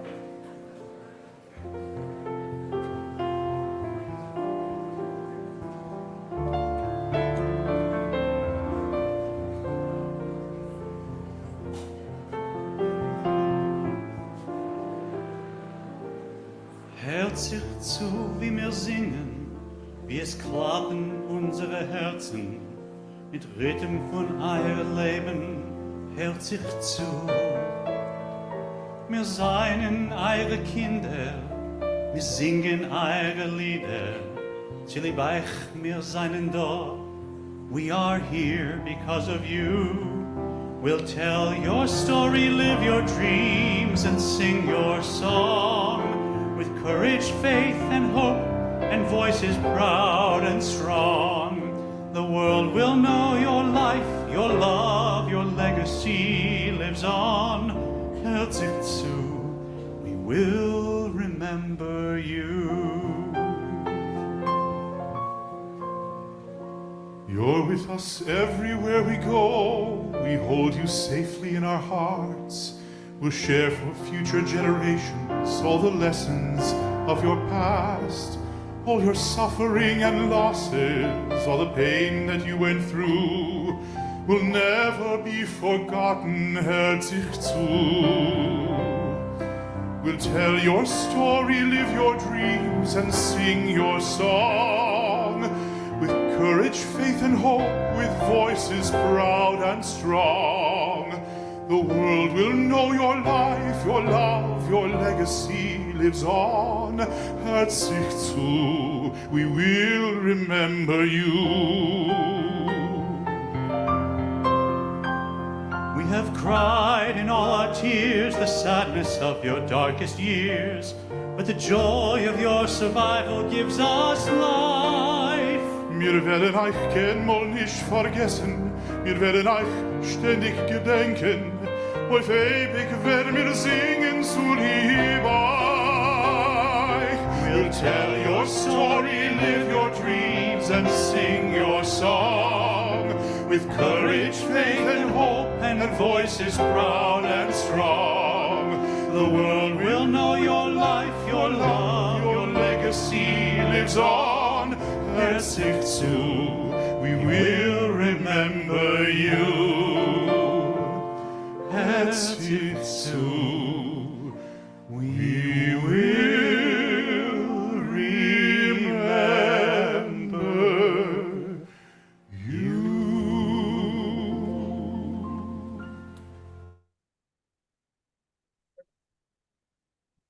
Beautiful. I don't know. That if was you- really moving. Oh, sorry. Thank you, Zola. Thank you. Thank you, Jeff, I have- Jeffrey, for sharing Zola's talent. That was so moving. Thank you. I haven't even seen this version. Thank you, Jeff. Wow. This was recorded 5 days ago in honor of what's happening in Israel. So you know. And I want to call on Renee, if you can unmute yourself, Renee. Renee, I don't think we have met, and I'm happy. No. I'm happy that you're here. So I'm asking you first, why did you decide to come to the program today? So first of all, it's lovely to meet you. Who knew that belonging to Dr. Dana Shrager's Jewish cooking group on Facebook would lead to this? So it was all about that. So why did I come? This is resonating so deeply with me, the invitation that I saw, and I think I wrote to Dana and Lynne, right? So I'm Jewish. My father was a Holocaust survivor from Frankfurt am Main, and my mother's family's mixed Polish, Ukraine. So I'm a mishmash like a lot of us. And I was raised in Washington Heights. I went to Soloveitchik Yeshiva. My master's in social work is from Wurzweiler School of Social Work. So I'm a little nervous, but something happened this summer that has just resonated even deeper because it was anti-Semitic, even though I was told it wasn't. I was on a tour for 2Gs and in Frankfurt as a guest of the mayor of Frankfurt and a group that's called Project Jewish Life. And there was an attack by about 5 youths at the European Central Bank at the Gross Market Hall, which if you all don't know, it was a deportation site for about 10,000 Jewish people. And I think only 160 something survived. So I was reading a saying that was engraved in the sidewalk, and I got a bottle kicked at me and thrown over my head, and I got Allahu Akbar shouted. And this program, you know, it sounds shocking, but there were people that said it wasn't, even in the group, amongst the Jewish group, it wasn't anti-Semitic. So I said, as my grandmother would have said, bist du verrückt? Was this anti-Semitic? You know what anti-Semitism is. You've grown up in New York City your whole life. You've dealt with it. You know, it's here in North Carolina. So that's my really what happened in Israel. As for all of us and worldwide, it's only amplified what happened this summer. I've certainly gotten help, and I'm using music and my art background and I'm not maybe sometimes my social work hat and my friends, and I have plenty of schmooze time and my husband, but this is probably the first time, other than my attending services, listening to, I don't know if any of you know Cantor Ozzy Schwartz or Cantor Mutlu, who I think you began this program from Central Synagogue. So I could go to those services. So it's been, other than that, I've not ever met with a group of 2Gs and worldwide. And that's my long answer, Jeffrey. And in my heart, I just want to say to Rena and everybody in Eretz Israel, you're so in my heart every day. I have relatives there, and I just mean it so much. I pray every day for you. So I know a little emotional, but thank you, Dana. Thank you. What was your question? Do I have a question? You had your hand raised, so you weren't expecting me to ask you what I asked you. No, now I just wanted to introduce myself and tell you how meaningful this was. And it's really nice to be gathered with you. I'm sure there are questions, but anyway. Very good. Thank you. It's nice to meet you. And I want to now. Renee, thank you for coming. I'm so glad you came today. And it's nice to have you here. Lashiva, I'm glad that you're with us on screen. We can see you. I know you've been patiently waiting to ask your question. We called on you earlier, but we didn't hear from you. So now you can unmute and tell us what you have to contribute. Okay, so I've been working for a number of years and almost opened before the pandemic. It's a challah bread manufacturing company, and I will be once again supplying Rocky Mountain King Supers, and also now we're adding Whole Foods. But we'll have a retail on the end, and it's a beautiful little building, and we're going to do internet sales too. But I'm not here to pitch my product. What I'm saying is that, you know, it's always been in the back of my mind, and my son has warned me that I shouldn't be out there so much because there's anti-Semitism, right? And so I signed the lease on the building not 3 weeks ago, and I'm getting ready to move in. And then the war starts. And I have great support in my community from business colleagues and customers. But in our town, like 2 years ago, there was a man who threatened to blow up the synagogue, the temple. And then not a few weeks later, and he was arrested by the police. So he was a for real person making a for real threat. And he was caught outside the building getting ready to do what he said he was going to do. And then not a few weeks later, there was a woman who broke into the building and started the social hall completely on fire. It had to be completely and this is a historic building as well. So we've had some anti-Semitism in town here. One day, where are you from? Where are you from? Pueblo, Colorado. And so one day I'm shopping in TJ Maxx, and there's a young girl. She puts something on her head. The dad says, I'll say her name was Susie. He said, "Take that off your head, Susie. You look like a Jew." And without thinking, I turned to him and I said, "I'm a Jew." And he just got so flustered, and his wife grabbed him by his shirt collar and pulled him around the corner rack to where the shoes were. And so I know these things exist. I mean, we're in Pueblo, Colorado. It's like, why?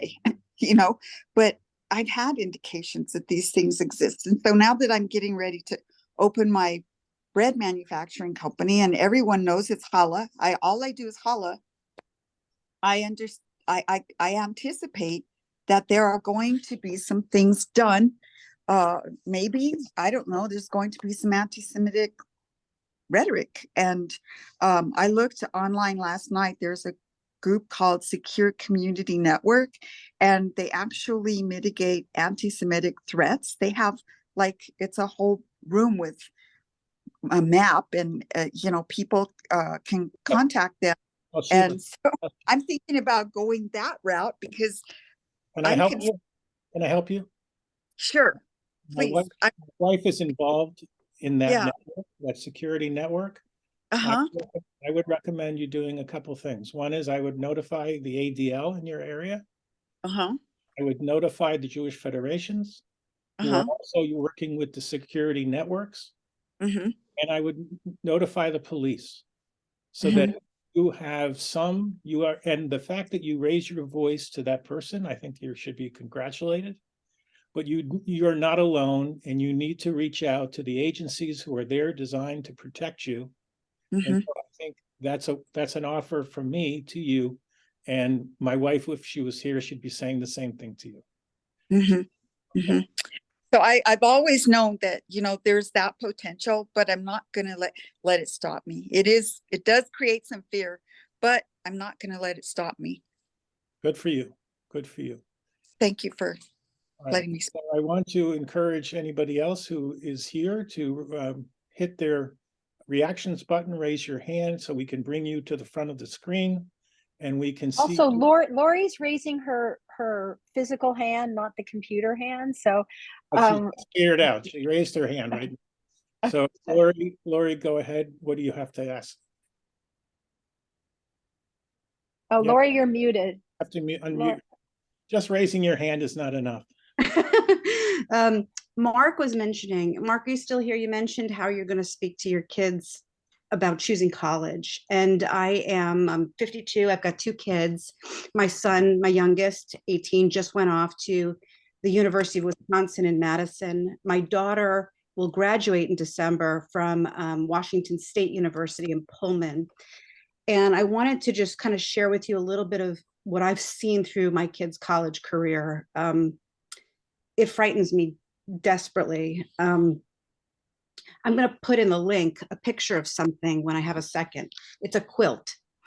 My daughter is very involved in her Jewish community. She's already been to Israel. She was planning to do Birthright. In January, she was going to go over and do a 6-month volunteer program where she teaches English to elementary kids in Beersheba.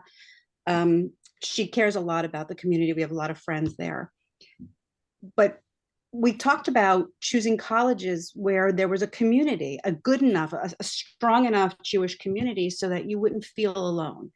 I think we've all felt at some point of our lives that we're alone. Nobody understands the traumas that we have, that we carry with us. But it's important to, I think, choose a college where there's a nice Jewish population. My daughter, who said she wanted to do that, she ended up going to this school, Pullman, where I think she's the only Jew in town. And generally she manages, but there are times where anti-Semitism rears its head and she doesn't know how to handle it. She doesn't know what to do. My daughter worked as a part-time job at a local doggy daycare. The doggy daycare was a fun job. She's passionate about it. She loved it. There were maybe 4, 5, 6 other college kids that worked alongside her. Of course, nobody's Jewish. One day, I think this is last year, or I think it was last year, one of the girls that she worked with came to her and said, "Hey, look at this social media." The owner of the doggy daycare posted something quite surprising. Posted on her social media. Social media, we know if you're going to share something, you post it on social media to share it. It's not like I posted on social media and I don't want people to see it, right? So the owner posted that she's a part of a quilting group in Pullman. And she posted this lovely quilt that she was so very proud of. And the girls were like, "Wow, that looks like a swastika."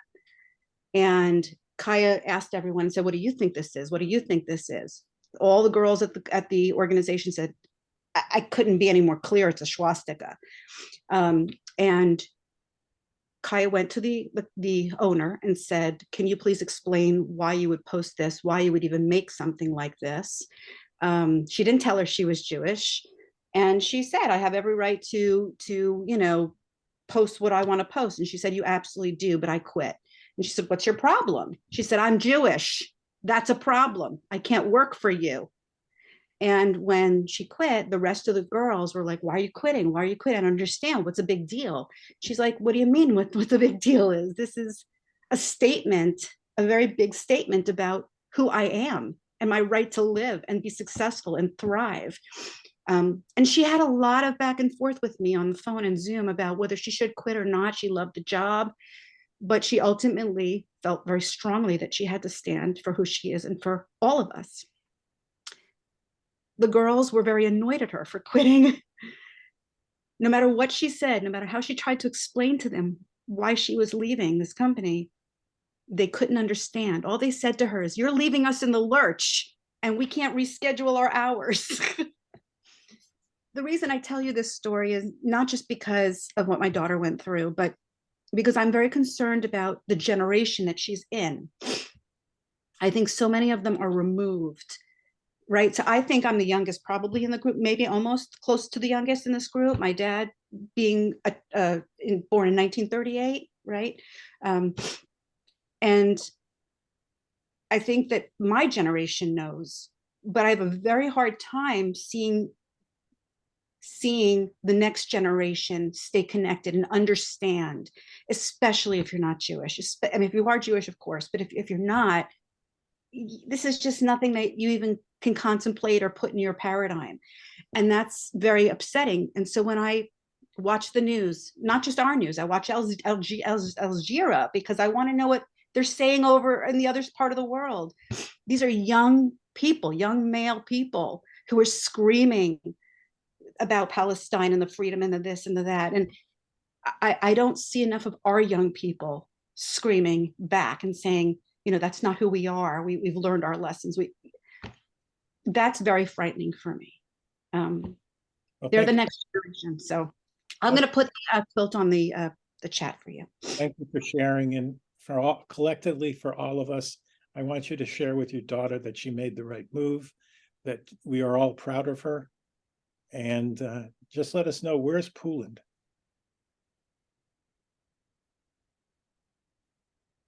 Oregon. Pullman is Washington, the state of Washington. Okay. It's on the east side, real close, actually right on the border of Idaho and Moscow, where the children were murdered, the students were murdered. Right there on the border, they kind of share the same general.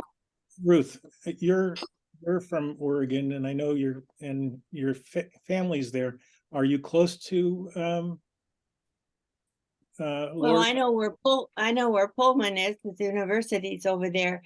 If you have a picture of Washington, there's the Cascade Mountains in between, and on the other side of the mountains is the east part of the state, and Pullman is over there near Spokane, not too far. I mean, that's probably the closest big city, but it's near the Idaho border. Is your daughter and the organization that she founded for the Jewish Holocaust group, is that an organization that you can put into chat for Lori? Because maybe it's Oregon. I know the Oregon state is very large, but at least you can make that connection. It's Washington. Oh, I'm the one that's from Oregon. Pullman is in Washington. There's another state, you know, up there. Between Canada and the United States. I know I'm geographically challenged, so I'll stop talking. As long as I have the floor, I just want to say something for a minute about the swastika, because I have run into that where there be pictures in the paper and whatever. And so I wrote a letter to the editor, which got printed, about what a Holocaust survivor sees when they see a swastika. And it isn't just a symbol, arbitrary symbol. We see dead bodies. We see our families being murdered. We don't just see an abstract something of a war. We see actual people dead. And it's a real trauma every time you see a swastika, whether it's on a building, whether it's in a picture somewhere. I can't watch some TV shows because of what they have on them. Once you have seen one and you know that these people want to kill you, you never really see it without feelings.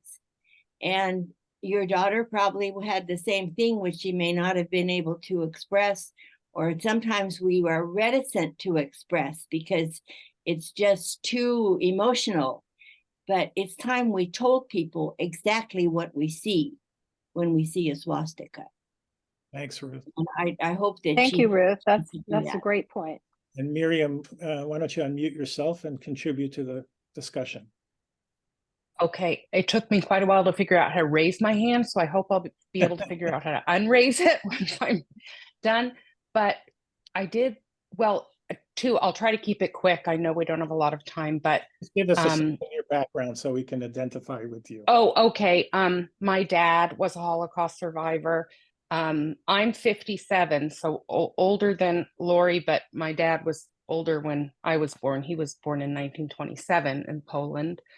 And like others of you have expressed, the trauma just runs throughout really so much of my life and my being and how I respond to things. And when someone brought up the idea of having two parents that were survivors, that just blew my mind. I never even considered, I mean, of course, but I never really thought about how, I don't know what I would do if my trauma was doubled.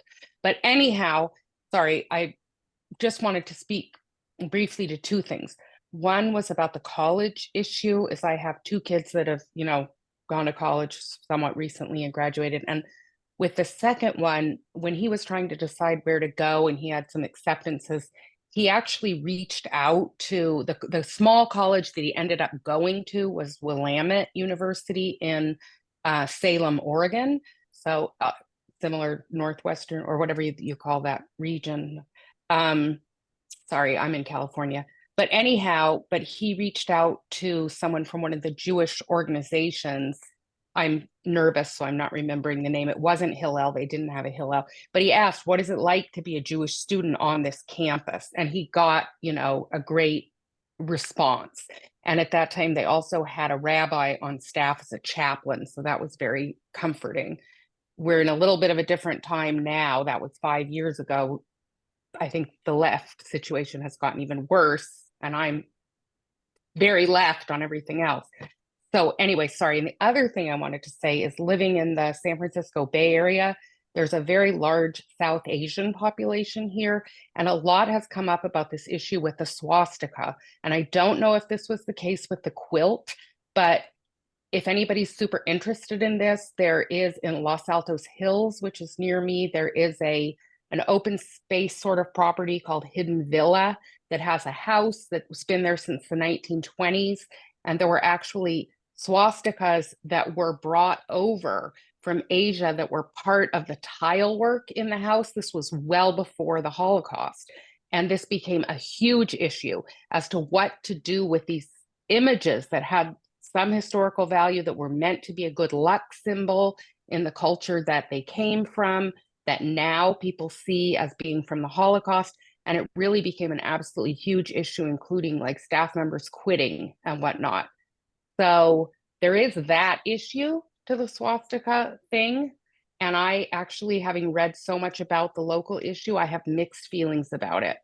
So that was all I really wanted to say. It was nice to And I'm meet looking, sorry, one more thing is that I do want to join the support group that starts on Thursdays. So I will email and then have more opportunity to talk about other Very stuff. great to meet you. And I know this is, I think, your first coming onto the group, and we hope we see you again. And Thank you. I definitely plan on it. This is amazing to be part of this group. And Hillel. Thank you, Miriam. We look forward to seeing you in the support group. Thank you. You have our email. And I want to add, for people who are speaking, do monitor the chat, because there are people who are watching, responding, and adding support and comments in the chat. So keep looking at that. That's a reminder to me that I will post this recording tomorrow on YouTube and on jcrnow.com, but I'm also going to include the chat in the post.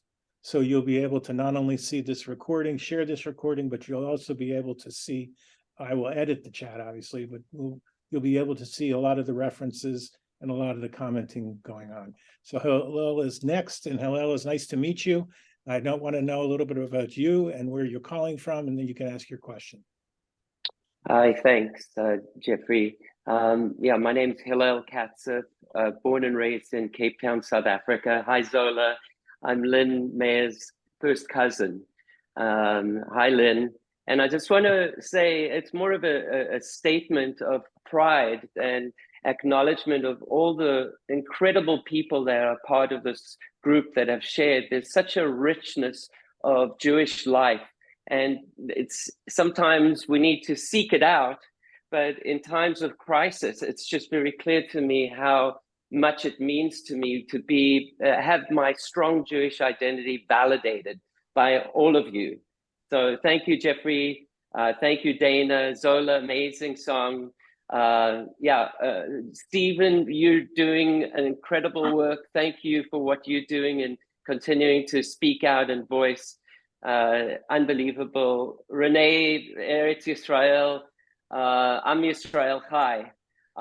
My question really, sadly, relates again to our children that go to college, and to my great distress this past week, I very rarely go on social media, but because of what's been happening, I just felt the need to scroll through and find out. And I discovered a post that my son had made, and it was on Instagram, and it disappeared after a certain number of hours. And I just happened to catch it, and I didn't even catch it exactly, but I called him about it, and I asked him, what was that about? Explain. And it saddens me greatly where he just glossed over what happened on October 7th to the Jews in Israel. Can you tell us what he posted? He posted a statement saying that he supports the Palestinian cause, and I'm basically not for the state of Israel. I'm not a Zionist. In his intellectual way of explaining. And I was so upset that I hung up the phone. And now I can just say, I know this is going out on social media. I can say, I love my son with all my heart. He will always be my son. I will always love him. But the values that he has kind of taken on are different to mine. And I need to now do a better job of expressing myself. And I think I've been too reserved. And he went to a very liberal UC school, UC Santa Cruz. So my question is, with all the psychiatrists and all the help. Hillel, before you say that, you tell your son what you would want him to know. I will. I'm just asking for opinions, advice on what tools or what you would suggest. I'm going to say it from my heart, absolutely, what I believe in. I can't change him.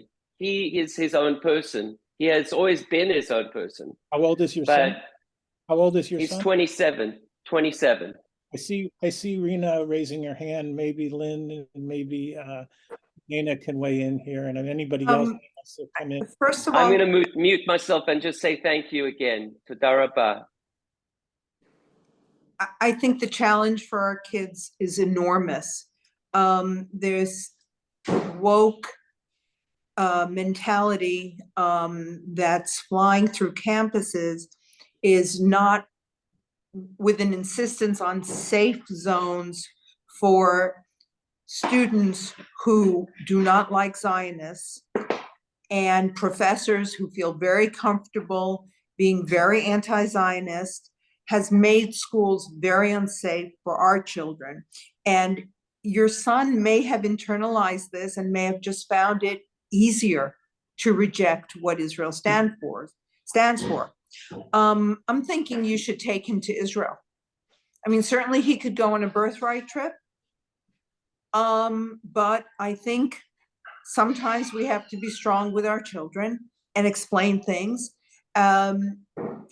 Take him there, take him to Yad Vashem, let him see with his own eyes. But our children are under terrible, terrible stress on campus and with their social groups who are very left-leaning.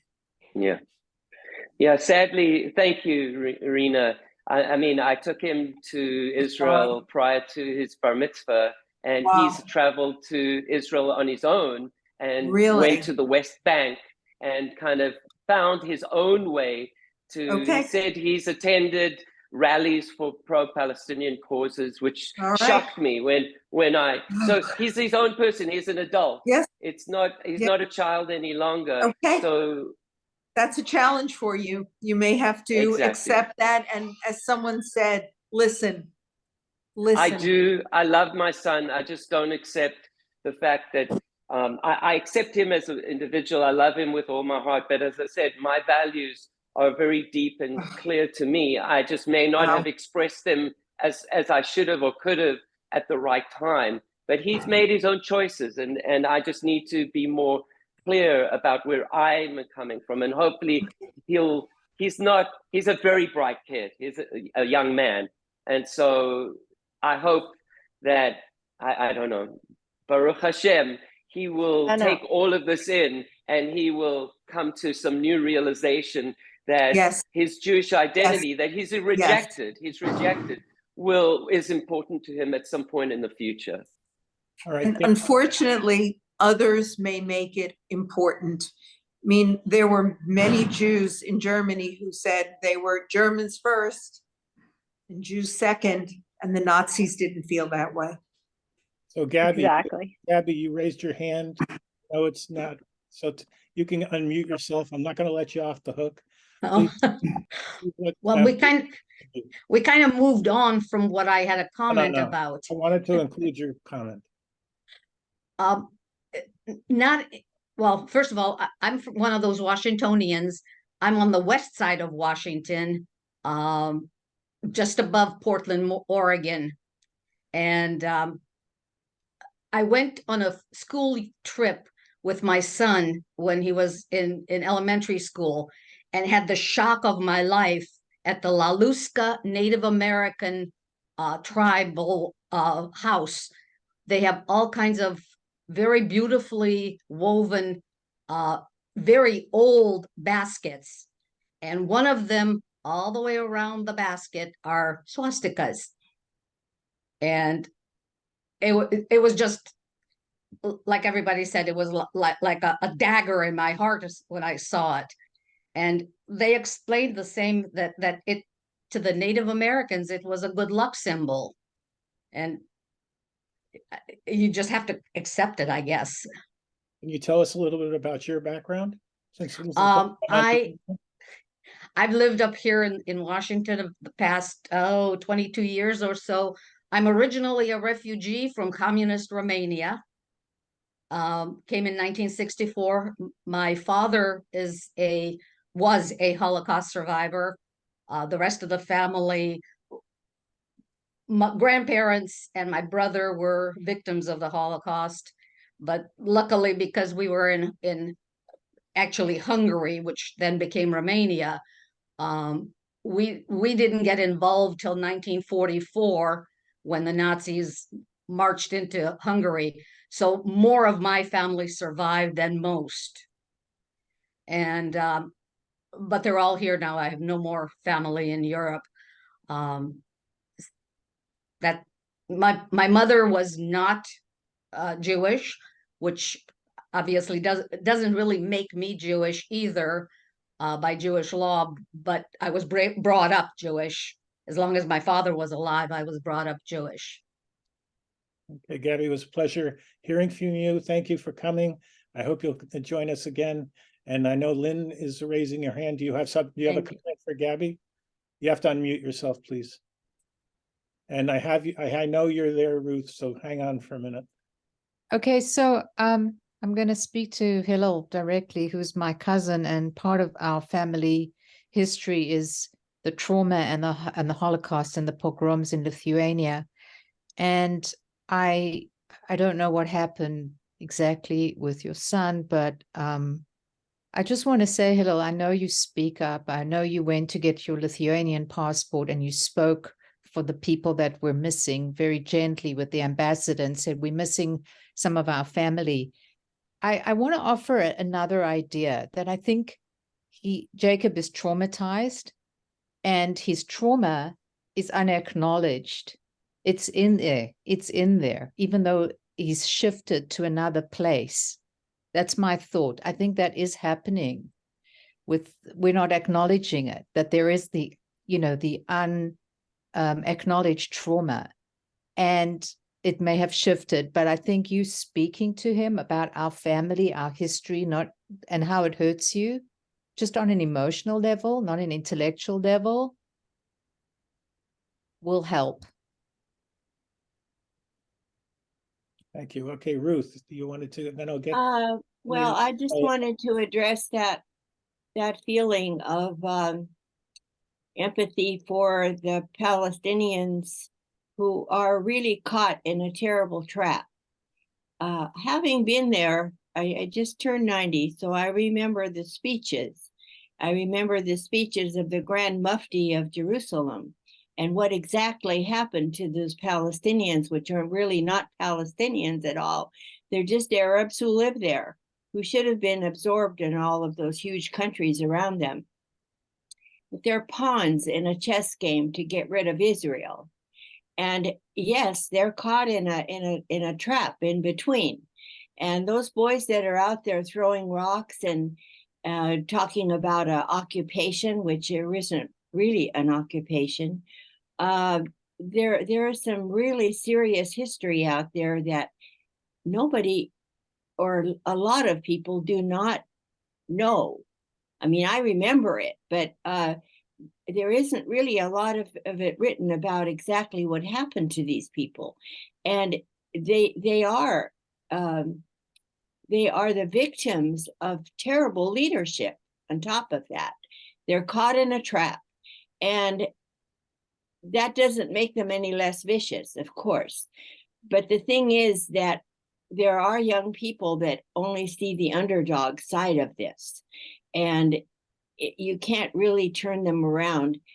What will turn them around is when all their friends and families that they thought they trusted will turn on them because they're Jews, which will happen eventually to your son also, I'm afraid.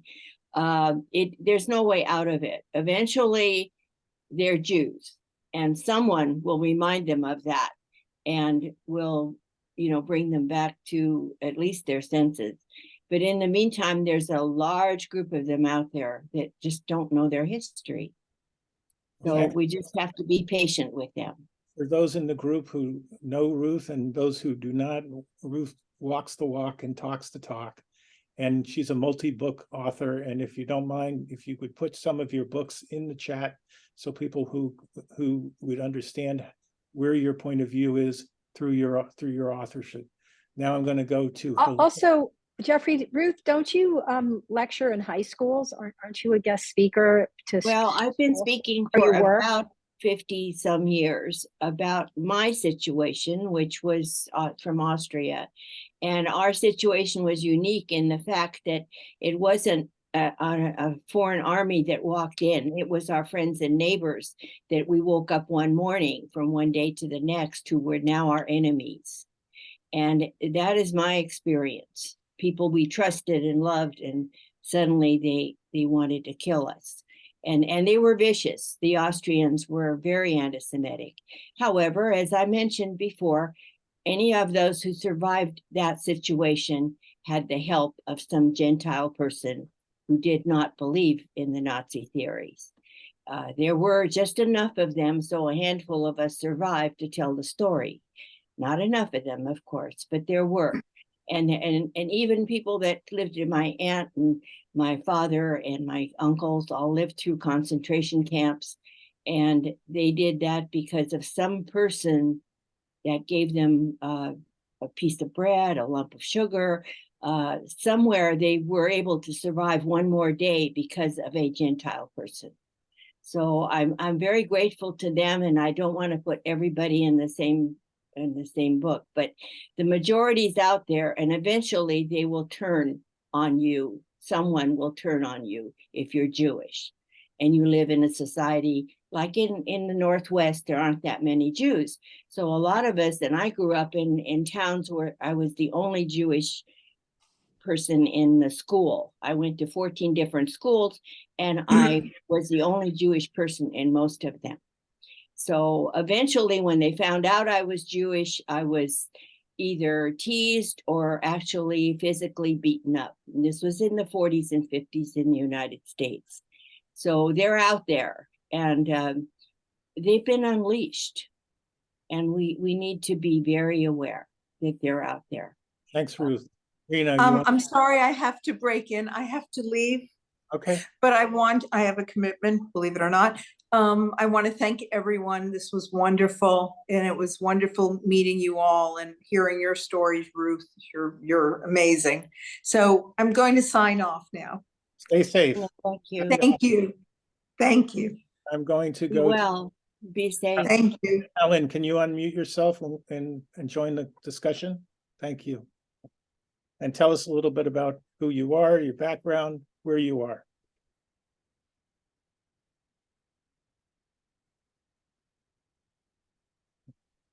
You have to unmute, please.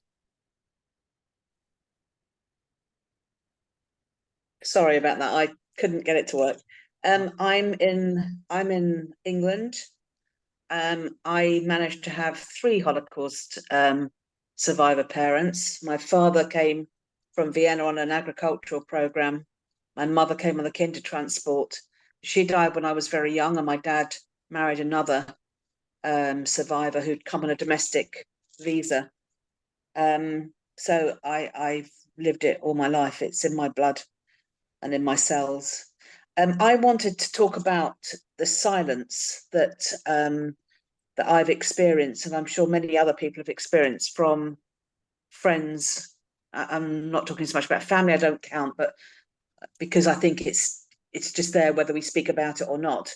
But friends, some have contacted me.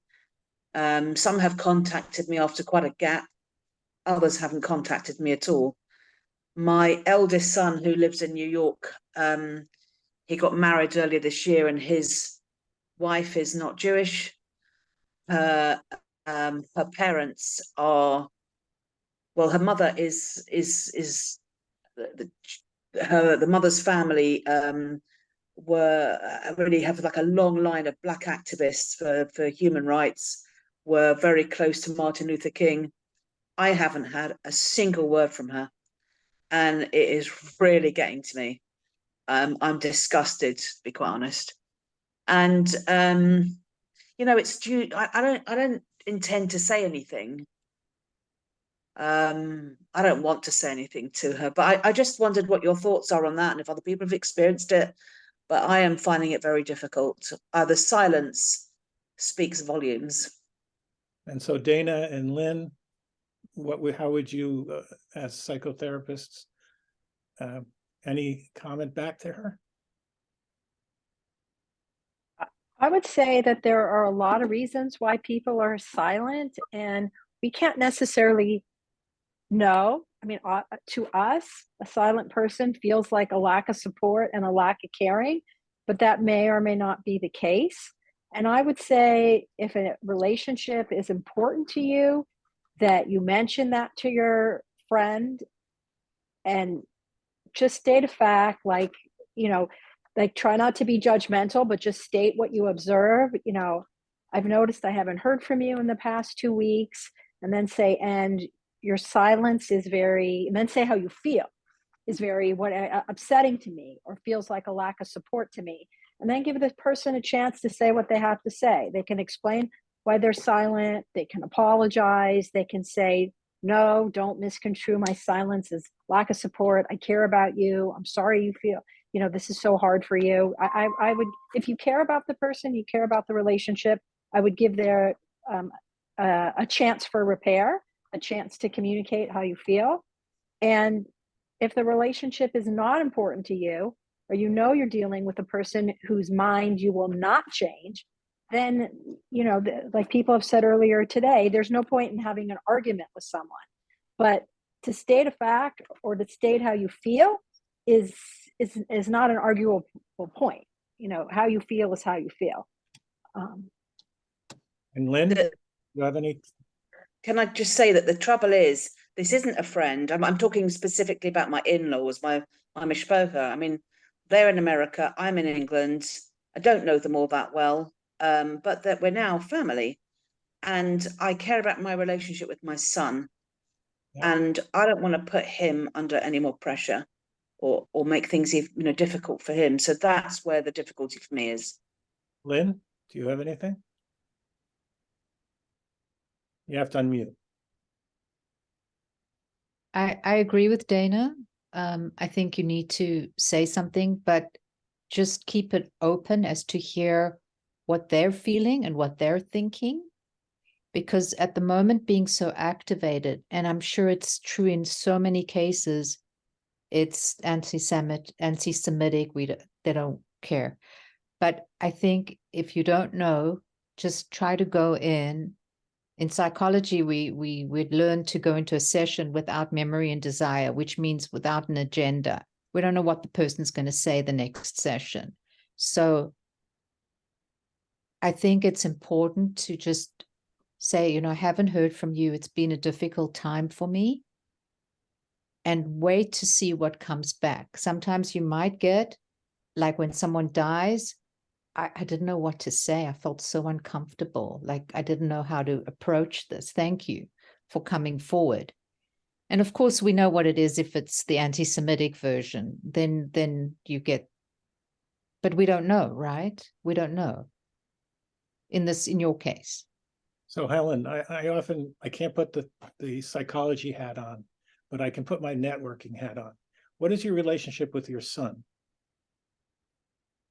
My relationship with my son is very good, but he had a civil wedding this year, and they're going to have the full-blown wedding next year, and that is causing a lot of tension for him, and it's causing a lot of tension between him and his wife, just because they're trying to get the in-laws to actually agree things and coordinate things has been very difficult.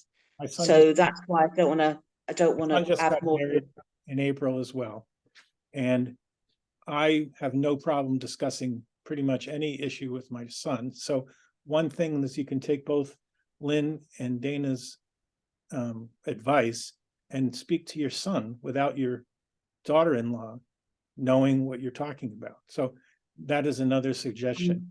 I want to go. I'm loath to do that. I'm really loath to do that because he's been really low about the whole wedding and the whole arrangements and trying to get the in-law, the mother to talk to him, to agree to certain things.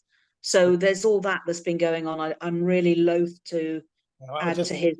I'll tell you from my experience, the silence of assumption can kill you. So I would, as I'm called Uncle Nudge. I don't let things get in the way. But I want to also let you know that my first cousin is in Edgware, and my grandmother also came on a transfer pass in 1939 to Manchester and was a housekeeper. So we have something that in common. My parents, I mean, they were children when they came, but they also went to Manchester. Interesting. Okay, Mark, please. Thank you. You have to unmute, Mark.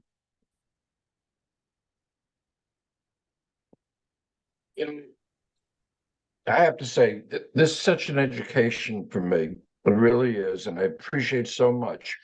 Someone mentioned before the idea of the underdog, and it gave me the thought that a lot of these anti-Zionist, anti-Jewish ideas are almost camouflaged in the underdog concept. I don't want to use the word woke or liberal because that becomes political. But when I was teaching college, it was not my job to influence students on how to think or what to think rather, but rather to solve problems and give them the tools to solve those problems. But what happens, I think, is that a lot of these things that they're being taught and that they are learning from their peers seem positive, and they seem, I guess, as constructive. And somehow or another, this anti-Zionist idea is wrapped in it, and I don't even know if some of them are actually aware of it. And I want to thank whoever mentioned this idea because it really made me think about a different approach to this problem. I was the one that said that, and You should have known. that is the feeling that a lot of people that are pro Palestinian have. These are underdogs, people that have been kept in refugee camps for 70 years. And it's true, they have been kept there and they have been lied to and told terrible things and propagandized to the point where they really don't know what's happening. No, they should not be teaching their children to kill Jews and stuff, but you have to remember where this all came from. And that doesn't mean I'm on anybody's side. They've turned to some very vicious things to do. And the world is on their side because they're against Jews. So the world is against Jews too. So they're getting a lot of sympathy. But when these young people get to college and they see the conditions that these people have been living in for 70 years, with all the money that we have given them, the whole world has given them, they didn't use it to pave their roads and build their hospitals. They used them to buy weapons to fight against Israel, to bomb Israel with. So they don't really understand that. They're living in this poverty situation because of what their leadership has done to them. And understanding that does not make me a sympathizer to their cause, but understanding it does help me to accept the status quo. That is not taught to these students at all. I don't think anybody really talks about the facts of what this whole situation is in a place like Gaza. It's not. That's the whole thing. They're not taught the exact history. And as I said before, I don't want to pull rank here, but I'm sure I'm the oldest one here, and I know what happened because I was there. And it was Israel was supposed to be divided. There was supposed to be a division, a partition, two countries, a Arab country, Jordan, and a Zionist country, a Jewish country, Israel. And the thing is about the wars that happened, little enclaves were cut out, and the West Bank should actually be Jordan, which it was. Right. But Jordan didn't want it back. And these people are caught in the middle. It's a very sad situation, and it's tragic. It's more than sad. And they are being used. They are being used as pawns, and they've been used for 70 years. And it's not going to help us any to know that. We still have to fight them because there's just no way to change their minds. It's like trying to fight a Nazi or argue with a Nazi. They were going to kill you. There was absolutely no feeling about it. They just wanted everybody that was Jewish dead. And there was no argument there. And there isn't any in this case either. They want to eliminate Israel. And we can't be sympathetic to them. But our young people don't have that history. So I don't know when and where they're going to be taught that, but they obviously have not learned it. Okay, and so we're coming close to the end of the program. Yeah, I'm sorry. I took a lot of time there. No. You were very helpful. Thank you. Everyone who is here is so appreciative of your perspective, your history, your ability to provide a vision that none of us have. So no apologies necessary. I'm going to tell you that on October 7th, I was in a meeting with my San Diego coffee group. I'm actually in Philly now. I got out of the meeting around 2:30 Eastern time, and I had a dozen voicemail messages. I had Zoom requests. My email was blowing up, and I couldn't understand what was going on. And then I learned that the war was happening, and all of my group was trying to contact me one way or the other through Facebook direct messaging. And I realized that, what do I do? How do I help? Do I stay passive? And that evening I decided that I couldn't. And I called Dana and I said, Dana, I need your help. And we put on a week ago, 2 days after the war started, 3 days after the war started, we started a discussion about Holocaust trauma and the war in Israel. And that was the start of something that's, again, morphing my life. And so I want to tell you that on November 7th, I've put together what I call the Rabbi Forum, where we're going to have 4 rabbis from around the world coming in to discuss the Shoah and what is happening in Israel and to help. And I've committed myself to do a program a month on this topic for the foreseeable future until we have peace again, or some version of peace. So I want to let you know that you should keep keeping an eye on programming. The next one I put in the chat is November 7th at 12 o'clock Eastern time, 9 o'clock Pacific time. In your country, you can look up the time zone. I hope you all go on the RSVP link that I provided in chat. It will be tomorrow on the Zoom program description as well. You'll see a bunch of emails coming from me. If you want to get on our list, just reach me through Facebook. But I also want to let you know that we have one more thing that's very important to our group today, and that is to bring Angela back to share Angela's music as the conclusion of our programming. So I am going to, and Angela is with us somewhere. I'm trying to locate Angela's. Jeffrey, excuse me for a second. November 7 is a Tuesday. Did you mean Tuesday or a Sunday? Tuesday. Tuesday are these events. They're always on Tuesday because I still have on November 19th is our normal Zoom event. Thank you, Eva, for bringing that to the attention of everyone. These special trauma events are on Tuesdays or Wednesdays, depending on the month. And yes, they're at a different time, so we can continue to have the Sunday events. So our Sunday event is on the 19th, and basically Dana's coming back for food memories. So that was planned months ago. And we're having Saul Pincheski, who is well known in our group, and Judith Tellerman, also from Chicago, who are going to be talking about talking Yiddish to chickens. So I'll leave you with what that means so that you have to come to the group, so to the event. So I'm going to share my screen and play our— Jeffrey? Yes. Hi, Jeffrey. Okay, so Angela had to go because she's on a different time zone, but she enjoyed being here and she thanks everybody for welcoming her. And in regard to the food group or the food presentation, I just wanted to add that I think the food of the Jewish people is a source of pride and a source of celebration. So I encourage us all to partake in it and to nourish our souls. And Angela has already introduced this music piece when she talked earlier, but this piece is called Hora, and it's about dance and joy and Jewish celebration. So let's all leave on that upbeat note. And thank you for everybody who participated today.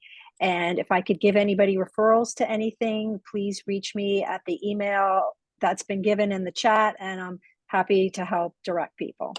Dana, maybe you can put your Jewish Facebook group in the chat so people can find you as well.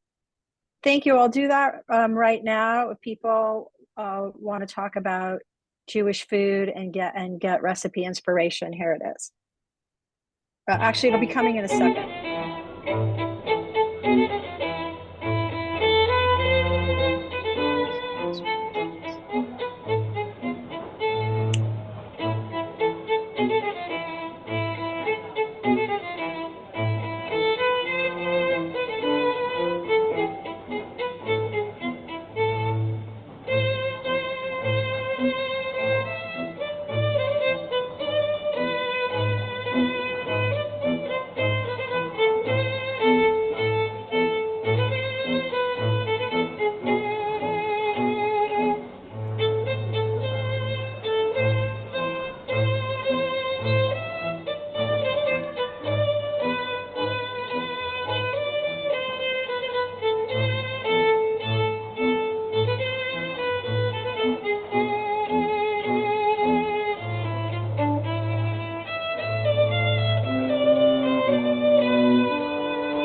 So to everyone who's still with us, thank you so much for what a incredible program. I appreciate all of you. Zelda, feel better. And Zola, feel better. And we'll see you hopefully on November 7th. Steve, nice to see you. And to all of my friends, welcome back. And we'll see you on November 7th. Thanks so much. Bye now. Thank you, Jeffrey.